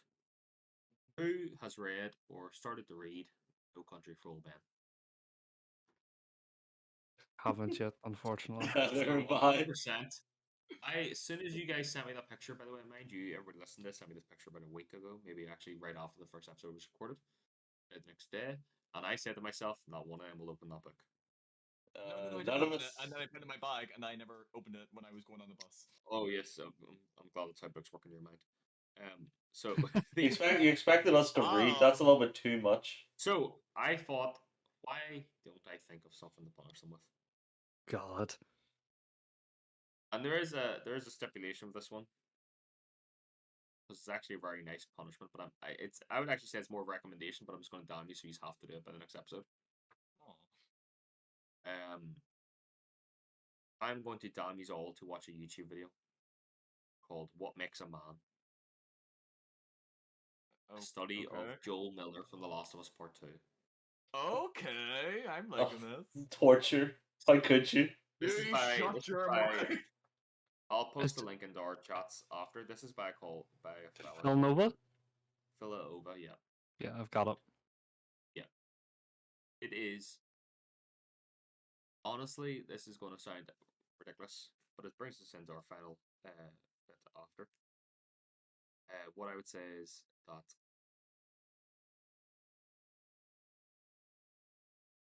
this is a type of video that I watch when I'm really low. I'm struggling a bit because it helps me ground myself a wee bit, and it teaches you about patience. It's actually, I think it's one of the best. I would say it's actually probably the best video ever put to YouTube. And I for the love of God, I hope this guy comes back and makes YouTube videos. He's made two. That's it. How long did he make it? 4 years ago. 3 years. Yeah, like ridiculous. He made one on Final Fantasy VII Remake, and he made one on The Last of Us Part 2, and then vanished from the earth. You know what? I respect it. Yeah. Two top tier titles, and he just goes So, away. What makes a man? A case study of Joel Miller from The Last of Us Part 2 by Philin OVA. I'm assuming that is how you pronounce it. Yeah. Does anybody have any recommendations or dominations for anybody? Oh, I was going to recommend you something, but I'm going to damn you with it. You're going to be, Oh. since we played a rhythm game, you're going to be playing BPM, bullets per minute. So I'm playing BPM. Bullets per minute, which is very similar to Metal Hellsinger. But it's Okay, Metal so Hellsinger, I'm but gonna it's a get. roguelike. Okay, so I am damned. Yep. Playing BPM bullets per I minute. have checked. From my understanding, it is on PlayStation 4 and does have achievements. So I feel Trophies bad bar. now. Does I was going to anybody recommend you else have that, any but more no. recommendations or nominations? I have a recommendation for you, Tristan. Yeah, so just No, kind of but layering this But on. this is what it's happens. You not. make us read. I It's asked not you to a. read a book and watch a video, Carl. Yeah, I'm going to read Country for Old Men, but I'm giving you a book to read. Okay. I mentioned a author Oh. from a last podcast called Derek Landy, and it's a hit or miss. Yep. You might enjoy it. You can get it from Otherstones. It's called Demon Road. It's quite an interesting story. I would recommend you read that. Demon Dem- Rogue. Demon Road. I'll send you the link for it Oh, later Road? on. Road. ROAD. Yeah. Definitely later on. Yep. Okay. Hey, Connell, do you want to damn punish or damn or recommend me? Because everybody else might as well. Yeah, I want to recommend something for William. Oh, Hey. thank God, I'm out of it. One sec. I'm just making sure this is on PC. It could be procured. Yeah, it By is. legitimate I means. actually want to recommend him play the game Control. Control. Oh, I've always wanted to Oh, play this game. Where Oh, did I have know you? that one from? Yeah, I've seen gameplay and clips of it, and I'm Remedy? like, yeah, I really wanted to play it. It's really fun. Yeah. Are you But, recommending or damning them? No, I'm recommending them. yay. So, yeah, that it brings us to the end of recommendation and damnation. So, one last wee part before we go, guys. Yeah. New PlayStation account, who this? As I've described before, I give you two names. One of them is real, one of them is not. And I've actually had these accounts. So, on the last episode, I said the answers were Tanuki Judge or Dragoon Oni. They were both PlayStation accounts. I made them both. Yeah. So, whatever you guessed, it was both. Is this going to be the I'm not lying. gimmick of like every single week? It's just always going to be both. Well, you'll find out in the Spoiler? next episode. These answers.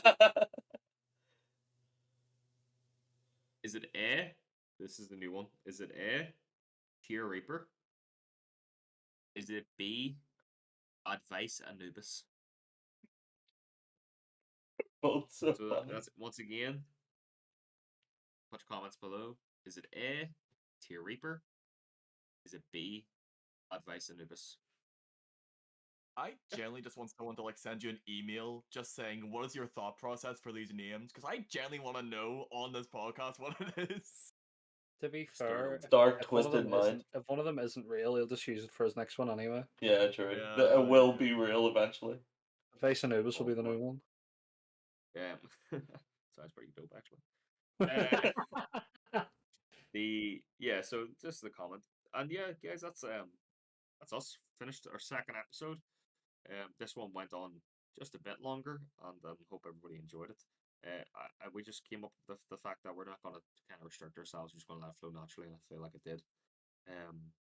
Want to give a huge shout out to Maddie at Softus on Twitter. She is took over editing for the podcast, and after we finish recording this, I'll be sending the files to her, and she will make wonders. This episode will be edited by her, and apologize for the watermark in the first episode, but that's what happens when you're a uni student. Just want to say too, as always, remember to laugh at yourself and give yourself a break. Play some video games, read a book, draw a picture, go for a walk, take some time for yourself, Or make a new account. Or don't do or anything. make a new account. I would recommend not making a new account because it kind of be a snowball effect. But Yeah, it's an addiction. it's a slippery slope, guys. But No, definitely it's- do Anything take but make a new account. Do take time for yourself, and I hope you watch ours for the next episode. See you later.